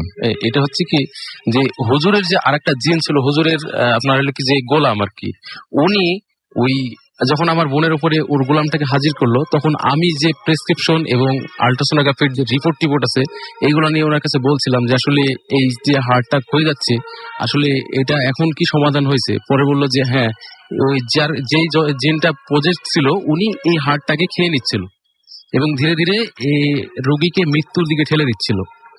আর এই কারণে হলো কি যে আপনার বোনের এই রোগটা, এই সমস্যাটা হয়েছিল। তারপরে রাসেল ভাই উনি যে হুজুরের যে আপনার এই জিনটা আর কি গোলাম জিনটা, ওনাকে আমি বললাম যে বলেন। ওনাকে বললাম যে আপনি কি কিছু খাবেন? পরে উনি বললো যে হ্যাঁ আমি এক গ্লাস পানি খাবো। তো আমি নিজে এক গ্লাস পানি, মানে আমার বোন তো শুয়েছিল অজ্ঞান, তো বললো যে আপনার রুগীটাকে ধরেন। তো আমি আবার রুগীটাকে ধরছি, তারপরে উনি পানিটা খাইছে। যিনি এসেছিলেন তিনি কেমন ছিলেন দেখতে? না, উনাকে তো দেখা যায়নি, উনি তো আমার বোনের ভিতরে ছিল। তো আচ্ছা আচ্ছা আচ্ছা। আমার কাছে অ্যাকচুয়ালি আশ্চর্য লাগছে যে আমার বোন তো মানে শুয়ে আছে প্রায় অজ্ঞান, কিন্তু পানিটা খাইলো কে? এইটা ওকে, ঠিক। থ্যাংক ইউ ভেরি মাচ আপনার ঘটনার জন্য। আমি মানে আপনার বোনকেই পানিতে খাওয়াইছিলেন তাই না? আচ্ছা, okay. আপনি মনে করছেন যে আপনার বোনকেই পানি খাওয়াইছেন। Thank you very much. আমি মানে ঘটনাটা একটু অন্যরকম, বাট ঠিক আছে, ওকে ফাইন। আমরা চলে যাবো একটা ঘটনায়, যে ঘটনাটি আমাদেরকে ইমেল করে একজন পাঠিয়েছেন, এবং সেই ঘটনাটিতে একটু চলে যাই। আমাদের সাথে ইমেল করেছেন, ঠিক যেভাবে লিখেছেন সেভাবেই পড়বো। আসসালামু আলাইকুম রাসেল ভাইয়া, আশা করি আল্লাহর রহমতে এবং শত মানুষের ভালোবাসায় ভালো আছেন। আমার নাম নাবিল, আমি কুমিল্লায় থাকি। বর্তমানে আমি ক্লাস 10-এ পড়ি। আমি চাই আমার ঘটনাটি আপনি পড়ে শোনান। যাই হোক, ঘটনায় চলে যাই। ছেলেবেলা থেকেই আমি অশরীরী অনেক কিছু ফেস করে আসছি। আমি যখন খুব ছোট ছিলাম, 5 থেকে 6 বছরের বাচ্চা, তখন একদিন মসজিদে নানার সাথে জুমার নামাজ পড়তে যাই। সবাই যখন নামাজ পড়ছে, তখন আমি অন্যান্য অবুঝ ছোট ছেলেদের মতোই দুষ্টামি করা শুরু করি। যখনই নামাজ শেষ হয়, ঠিক তখন কেউ একজন আমাকে অনেক জোরে থাপ্পড় মারে। আমার গাল লাল হয়ে যায়, আমি অনেক কান্না করি। আমি ওই লোকটিকে দেখিনি এবং ওইখানে কেউই দেখেনি তাকে। এরপরে অনেক দিন আমার শরীরে জ্বর থাকে। আমি যখন একটু বড় হই, ক্লাস 3 বা 4-এ পড়ার সময়, আমার বাসায় আমার জন্য হুজুর রাখার কথা চলতে থাকে, যিনি কিনা আমাকে আরবি পড়াবেন, কিন্তু এ কথা বাইরের কেউই জানার কথা না। আমার বাসার পাশের মসজিদ থাকায় আমি আর আমার বড় ভাই মাঝে মাঝে একসাথে নামাজ পড়তে যেতাম।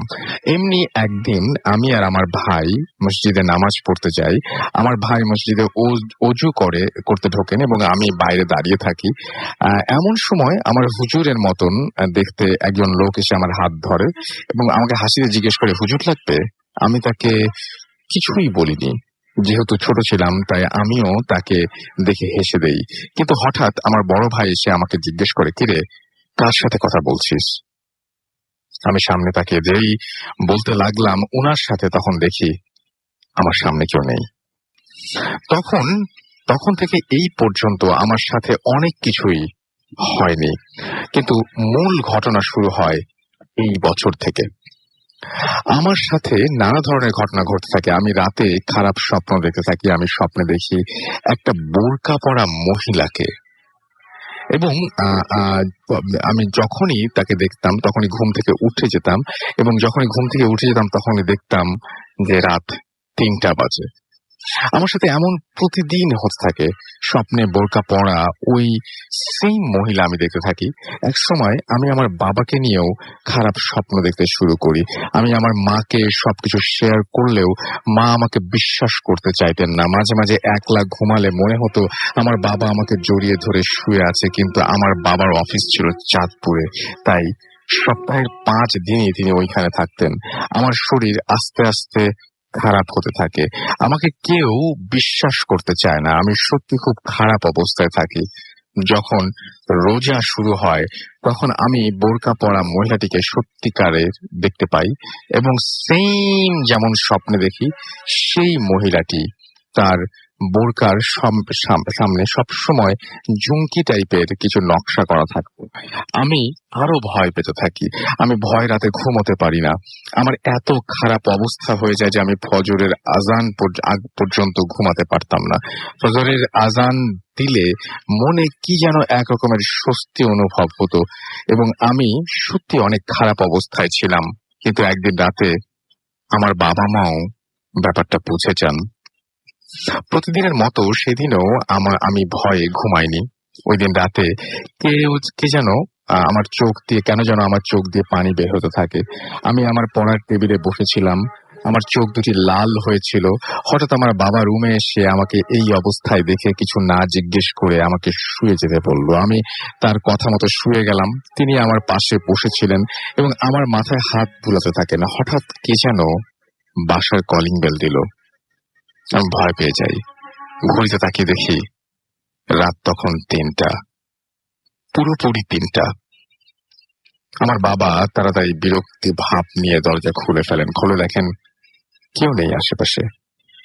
আবার দরজা বন্ধ করে সাথে সাথে আবারও কলিং বেল দিলেন এবং আমার বাবা সাথে সাথে দরজা খুলে কাউকে দেখতে পেল না।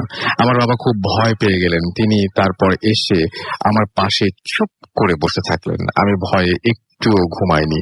কিছু সময় যাওয়ার পর এবার কেউ যেন আমার রুমের বারান্দায় দরজায় জোরে লাথি মারলো। এমন চলতে থাকে এবং আমার বাবা চুপ করে বসে থাকে। তিনি দরজা খুলেননি। ঠিক তখনই আজান দিল এবং ঠিক সবকিছু ঠিক হয়ে গেল। এই ঘটনার পর আমার বাবা মা এক হুজুরের কাছে গেলেন। হুজুর আমাকে একটা তাবিজ দিলেন এবং আমাদের ঘরটা বেঁধে দিলেন। তারপর জানা যায় এখানে 2টো জিন ছিল এবং একটি মহিলা এবং আরেকটি পুরুষ। দুইটি আমাকে ওদের সাথে নিয়ে যেতে চায়। আমার বাবা মা খুব ভয় পেলেন সব শুনে। এখনো আমার সাথে মাঝে মাঝে এমন হয়, কিন্তু এখন আমি আর ভয় পাই না। আমি অনেকটা অভ্যস্ত। ভালো লাগলে শেয়ার করবেন। এটাই ছিল ঘটনা। থ্যাংক ইউ ভেরি মাচ যিনি ঘটনা পাঠিয়েছেন, অনেক অনেক ধন্যবাদ। সেকেন্ড স্টোরিটা জোস ছিল। অনেকে লিখছেন এখনো। মাসুদ রাজশাহী থেকে আমাদের সাথে লিখেছেন নাইস হয়েছে। ওমর ফারুক আমাদের সাথে আছেন, আমাদের সাথে সিয়াম লিখেছেন যে I am sick, I have আমাদেরকে তিনি অন্য একটা ইস্যুতে, বাট এটা আমি বলতে পারবো না আসলে। I am really sorry. আমাদের সাথে মাহাদি SMS করেছেন, আমার সাথে মোহনা SMS করেছেন আমাদেরকে আর কে রাজিন, এছাড়া আমার সাথে হাসিব এবং নীল আমার সাথে SMS করেছেন আমাদেরকে জেভিয়ার, এছাড়াও জেরিন ময়মনসিং থেকে SMS করেছেন, মিনহাজ উত্তরা থেকে আমাদের SMS করেছেন, আমাদেরকে SMS করেছেন দেখতে পাচ্ছি সজীব এবং নিরয়, আমাদেরকে SMS করেছেন হিমু খুলনা থেকে, আমাদেরকে SMS করেছেন মাসুদ, এছাড়াও আমাদেরকে SMS করেছেন সিয়াম সহ আরো অনেকে। এবং দেখতে পাচ্ছি যে আমাদের এইখানে ফেসবুকেও আপনারা আছেন এবং ফেসবুকে যারা আছেন তাদেরকে অনেক অনেক অনেক অনেক থ্যাঙ্কস এবং অনেক ধন্যবাদ আমাদের সঙ্গে থাকার জন্য এবং ফুর্তি অ্যাপ দিয়ে শোনার জন্য এবং ছবি আপলোড করার জন্য। আমি এখনো দেখতে পাচ্ছি যে অনেকেই ফুর্তি অ্যাপের ছবি পোস্ট করে যাচ্ছেন এবং থ্যাংক ইউ। এই যে ভালোবাসা আমাদের প্রতি, এই যে আমাদের সাথে থাকা, একসাথে আমরা একসাথে এই যে ভূতে ফ্যামিলি যে পুরো সময়টা থাকা, এটা একটা অন্যরকম ব্যাপার। মুজাহিদ হোসেন আমাদের সাথে আছেন দেখতে পাচ্ছি, অ্যাপের ছবি আপ করেছেন তিনি। বুরহান উদ্দিন আমাদের সাথে আছেন, আমাদের সাথে রয়েছেন দেখতে পাচ্ছি টুটুল ইসলাম, আমাদের সাথে রয়েছেন তানভীরুল আনোয়ার, এছাড়া আমাদের সাথে রয়েছেন দেখতে পাচ্ছি আরো অনেকে। আপনারা কিন্তু একবার গিয়ে দেখতেই পারেন ফেসবুক পেজে যে কারা কারা অ্যাপ দিয়ে শুনছেন এবং এক একজন এক এক জায়গা থেকে শুনছেন। সো আমার মনে হয় ডেফিনেটলি আপনার অনেক ভালো লাগবে এবং আমাদের সাথে আরো অনেকেই আছেন। তো আমরা দেখতে পাচ্ছি মাহিন আব্দুল্লাহ আমাদের সাথে আছেন দেখতে পাচ্ছি, এছাড়াও আরো অনেকেই এই মুহূর্তে অ্যাপ দিয়ে যারা শুনছেন তাদের মধ্যে। এবং আমরা একটা ছোট্ট ঘটনা শুনবো এবং তারপরে আমরা আবারও বাবু ভাইয়ের কাছে ফিরে যাব এবং আশা করছি যে আপনাদের পুরো সময়টাই আমাদের সাথে থাকবেন এবং খুব ছোট্ট একটা ঘটনা শুনবো। আমাদের আরো একজন অতিথি আছেন, আপনার নামটা একটু বলবেন, কোথা থেকে এসেছেন? হ্যালো ইসলাম, আমি শাহরিয়ার, মিরপুর 11 এভিনিউ 5 থেকে এসেছি। আচ্ছা, আপনার ঘটনা শুনি আমরা। আমার ঘটনাটি আমার ভাইয়ের কাছ থেকে শোনা। আমার ভাইয়ের নাম সোহেল। তিনি জব শেষে বাসায় ফেরার সময় ওনার বাড়িটা হচ্ছে দেওয়ানবাগ। উনি বাজার করেন যেখান থেকে, সেখানে নাম হচ্ছে বাউনিয়াবাদের বাজার। সেই বাউনিয়াবাদের বাজার থেকে উনি বাজার করে যাচ্ছিলেন। তো বাজার করছিলেন এটা তো আপনার লাস্ট স্টোরি ছিল যেটা আপনি লাস্টে শুনিয়েছিলেন। সবার শেষে যে ছোট্ট স্টোরি শুনেছেন সেটা বলবেন আপনি। তো আমি যে স্টোরিটা লাস্ট শুনিয়েছি ভাইয়ের কাছে, তো ওটা আমার দাদার স্টোরি, আমার দাদার সাথে ঘটে। তো আজ থেকে 5 বছর আগের স্টোরি ওটা। তো আমার দাদা রাত ঠিক 3টা বাজে উনি টয়লেটে যান। তো টয়লেটে যাওয়ার সময় উনি যেটা ফেস করেন সেটা আমার ছদ্মবেশে একজন দাঁড়িয়ে আছে। তো উনি জিজ্ঞেস করলেন যে তুই এখানে দাঁড়িয়ে আছিস কেন? বলছে যে দাদা আমি টয়লেটে আগে যাই, এরপরে আপনি যান। তো উনি বলল, সে আমার ছদ্মবেশে বলল যে আচ্ছা ঠিক আছে, আমি আগে যাই, এরপর আপনি যান। তো আমার দাদা যা করলো, ও চলে গেল। আমার তারপরে টয়লেটে দাদা আমার জন্য অপেক্ষা করতে থাকলো। উনি শেষ করলেন, তারপরে ফিরে এসে কি হলো? তো ফিরে ওই অবয়বটা আর ভাইয়া ফিরে আসে না।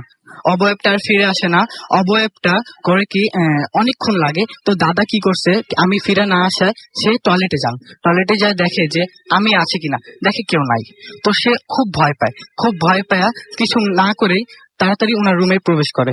তো এক সময় কি হয়, সকালবেলা যখন আমার আম্মুকে উনি জিজ্ঞেস করেন যে ও কি শাহরিয়ার কি আসলেই টয়লেটে গেছিল রাত্রেবেলা, তো আমার আম্মু বলে এটা ইম্পসিবল, এটা অসম্ভব, ও কোনোভাবেই যাইতে পারে না, এবং আমাকে ছাড়া তো ও অসম্ভব ভাবে কোনোভাবেই যেতে পারবে না, কারণ আমি খুব ছোট ছিলাম। তো ভাইয়া এটাই ছিল আমার ঘটনা। থ্যাংক ইউ ভেরি মাচ আপনার ঘটনার জন্য। তো আমরা যে ঘটনাটা শুনছিলাম আর কি, আমরা একটু আগে যে ঘটনাটা আমরা পড়লাম, সেই ঘটনাতে আমি খুবই অবাক লেগেছে আমার কাছে যে স্বপ্নে একটা মানুষকে তিনি দেখতে পাচ্ছেন, সেই মানুষটি বোরখা পরা, এবং উনি বলছেন যে সামনে ঝুমকা টাইপের, বোরকার সামনে ঝুমকা টাইপের কিছু একটা লাগানো, এবং এই ব্যাপারটা দেখতে দেখতে একটা সময় কি হলো, একটা সময় তিনি সামনাসামনি দেখতে শুরু করলেন, স্বপ্নের মানুষটা সামনে চলে আসলো, এবং তাকে হুবহু যে মানুষটাকে তিনি স্বপ্নে দেখতেন সেই মানুষটাকেই তিনি চোখের সামনে দেখতে শুরু করলেন।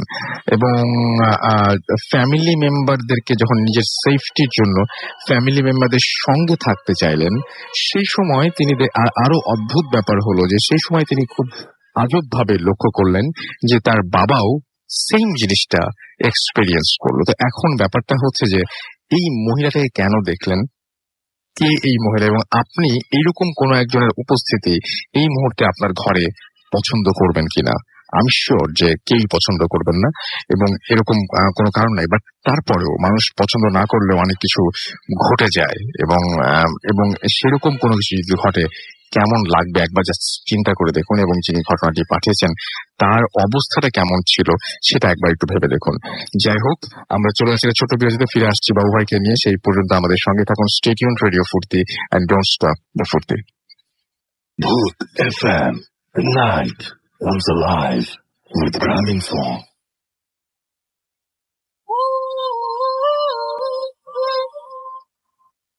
Welcome back. স্টিল দেখতে পাচ্ছি মোহাম্মদ আলী আহনাফ হোসেন আমাদের সঙ্গে আছেন, এবং তিনি কিন্তু অ্যাপের ছবি আপ করে দিয়েছেন। আমাদের সঙ্গে রয়েছেন সাকিব হাসান, ফয়সাল শেখ, এছাড়াও আমাদের সাথে রয়েছেন এমজি সাজ্জাদ, এছাড়াও আমাদের সাথে আছেন, আচ্ছা সবাই তো এক একজন এক এক জায়গা থেকে শুনছেন নিশ্চয়ই, জায়গাটার নাম রিয়াদ থেকে শুনছেন ফয়সাল শেখ, রাইট। এছাড়াও আমাদের সাথে আছেন দেখতে পাচ্ছি এই মুহূর্তে হাসান শাহরিয়ার, এস এম আসিফ আনোয়ারের ছবিটা এমন কেন আমি ঠিক বুঝলাম না। কষ্টের লিটন আমাদের সঙ্গে লিখেছেন, ভাই নামের আগে যদি কষ্ট থাকে সারা জীবন কষ্ট আপনাকে ছাড়বে না, মানে দ্যাটস ফর শিওর। এবং আপনি যদি মনে করেন যে এটা আপনার জন্য খুব ভালো, মানে ইটস ওকে, বাট আপনি মানে একটা সময় বুঝতে পারবেন জিনিসটা। ডিজে হৃদয় আমাদের সঙ্গে আছেন, আমাদের সঙ্গে রয়েছেন দেখতে পাচ্ছি ইয়াসমিন কবির, এবং তিনি পিরোজপুর থেকে শুনছেন। আমাদের সাথে আছেন দেখতে পাচ্ছি কৃষালয় কৃষি আমাদের সঙ্গে কলকাতা থেকে শুনছেন, এবং তিনি বলছেন যে অনেক বড় fan. Thank you very much আমাদের সঙ্গে থাকার জন্য এবং আমাদেরকে শোনার জন্য, থ্যাংক ইউ ভেরি মাচ, এবং আমাদের ছবিটা আপ করার জন্য আরো বেশি ধন্যবাদ। এবং সাউন্ড টাউন কেমন আছে জানাবেন কিন্তু আমাদেরকে অবশ্যই। আমাদেরকে রনিল ব্যানার্জি লিখেছেন ইন্ডিয়া থেকে, তিনি শুনছেন এবং নিয়মিতই তিনি আমাদেরকে শোনেন। আমাদের সাথে রয়েছেন দেখতে পাচ্ছি যতন চৌধুরী আমাদের সঙ্গে আছেন, এবং তিনিও শুনছেন আমাদেরকে। এছাড়াও আমাদের সঙ্গে আছেন দেখতে পাচ্ছি এই মুহূর্তে অধরা মৌ আমাদের সঙ্গে আছেন দেখতে পাচ্ছি, জিসান আহমেদ পুরান ঢাকা নারিন্দা থেকে শুনছেন তিনি। আমাদের সঙ্গে রয়েছেন সাইমন রহমান, তিনি আমাদের সঙ্গে আছেন ডেনমার্ক থেকে শুনছেন। টাঙ্গাইল থেকে শুনছেন আর জে সোলাইমান, আমাদের সঙ্গে রয়েছেন কামব্যাক রকি। কুড়িগ্রাম থেকে তিনি শুনছেন আমাদের সাথে ব্রাউন মল আছেন, তিনি শুনছেন গাজীপুর থেকে। কাছের মানুষদের বিদেশি নাম, বিদেশি মানুষদের কাছের নাম, খুব অদ্ভুত ব্যাপারটা। যাই হোক, আমাদের সঙ্গে আছেন দেখতে পাচ্ছি। এছাড়াও আমাদের সঙ্গে রয়েছেন দেখতে পাচ্ছি আরিফ রহমান, এছাড়া আমাদের সাথে রয়েছে দেখতে পাচ্ছি মুন, আমাদের সাথে আছেন ফাহিম, আমাদের সাথে রয়েছেন দেখতে পাচ্ছি এছাড়াও সাইম, এছাড়াও আরো অনেকেই আমাদের সঙ্গে আছেন। আমরা চলে যাচ্ছি বাবু ভাইয়ের কাছে তার লাস্ট স্টোরিটা শোনার জন্য। আমার মনে হয় আর টাইম পাবো না, সো আমরা একটা ছোট্ট স্টোরি শুনে আসি। ওকে রাসেল ভাই, এই স্টোরিটা হচ্ছে আমার এক স্টুডেন্টের, ওর নামটা বলবো না, নামটা ধরেন আমি ছদ্মনাম বললাম আকাশ সাপোজ। তো ও ওই সময়টা 2007-এর দিকে হবে, 7-8 এরকম সময় থাকতো হচ্ছে আপনার আহ, এই ধানমন্ডি 15 নম্বরের একটা হোস্টেলে আর কি। পুরোনো বিল্ডিং, খুব পুরোনো বিল্ডিং, সেখানে নাকি আশপাশ যে ট্রাক গেলে বিল্ডিং কাঁপছে, এরকম একটা অবস্থা। আচ্ছা। তো ও নর্মালি এর আগে কোনো রকম প্যারানর্মাল সমস্যা বা এই ধরনের কোনো সমস্যা ওর মধ্যে ছিল না।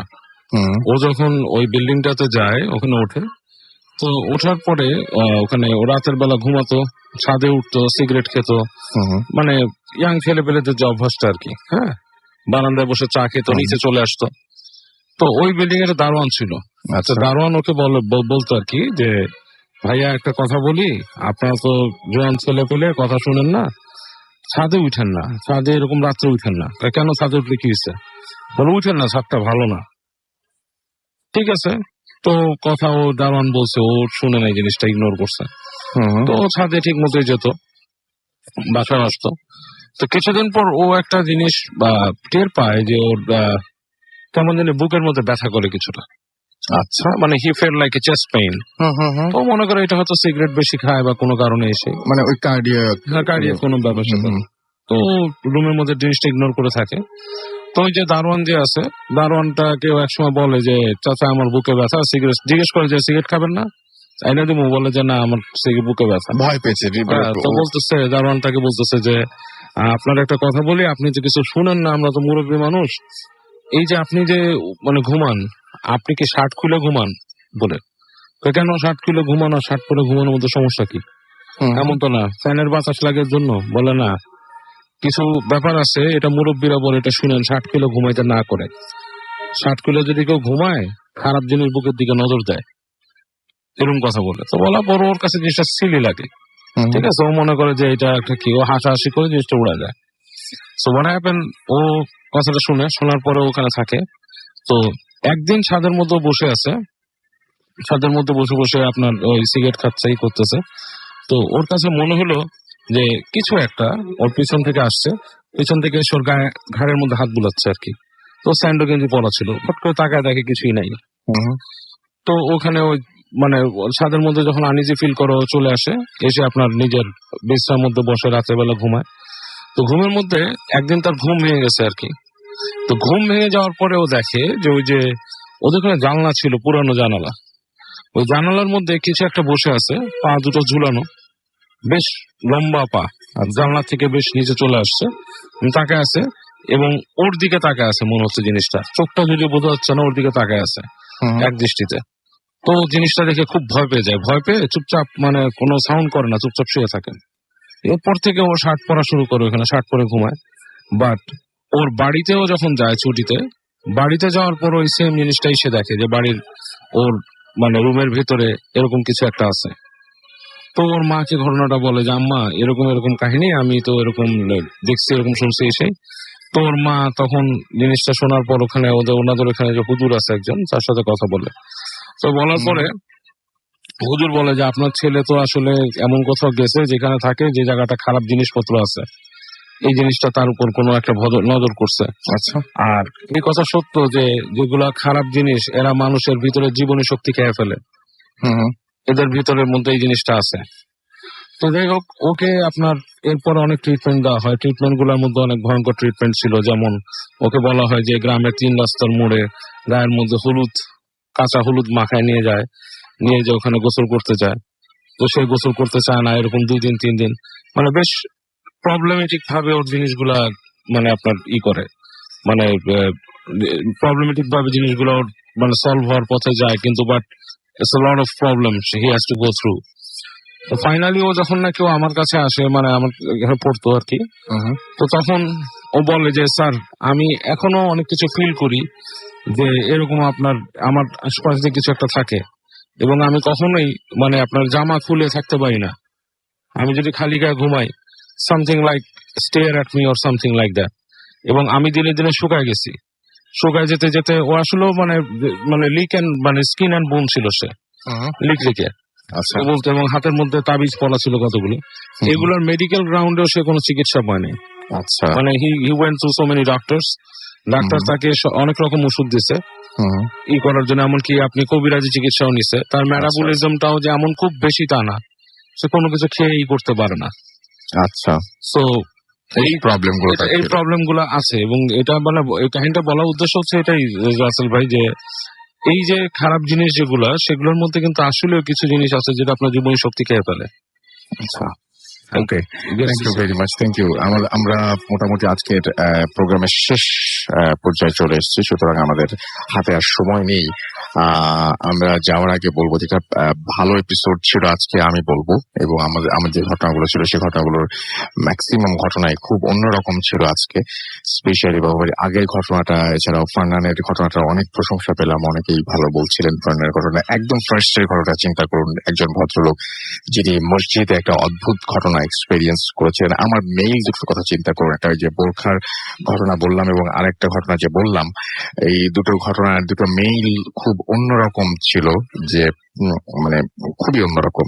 তো আমার কাছে মনে হয় যে সবকিছু মিলিয়ে আজকের এপিসোডটা ভালো হয়েছে, এবং এরকম এপিসোড আমরা আরো করতে চাই। সেজন্য আপনাদের হেল্প দরকার, এবং সেই জন্য যেটা করতে হবে সেটা হচ্ছে আমাদেরকে বেশি বেশি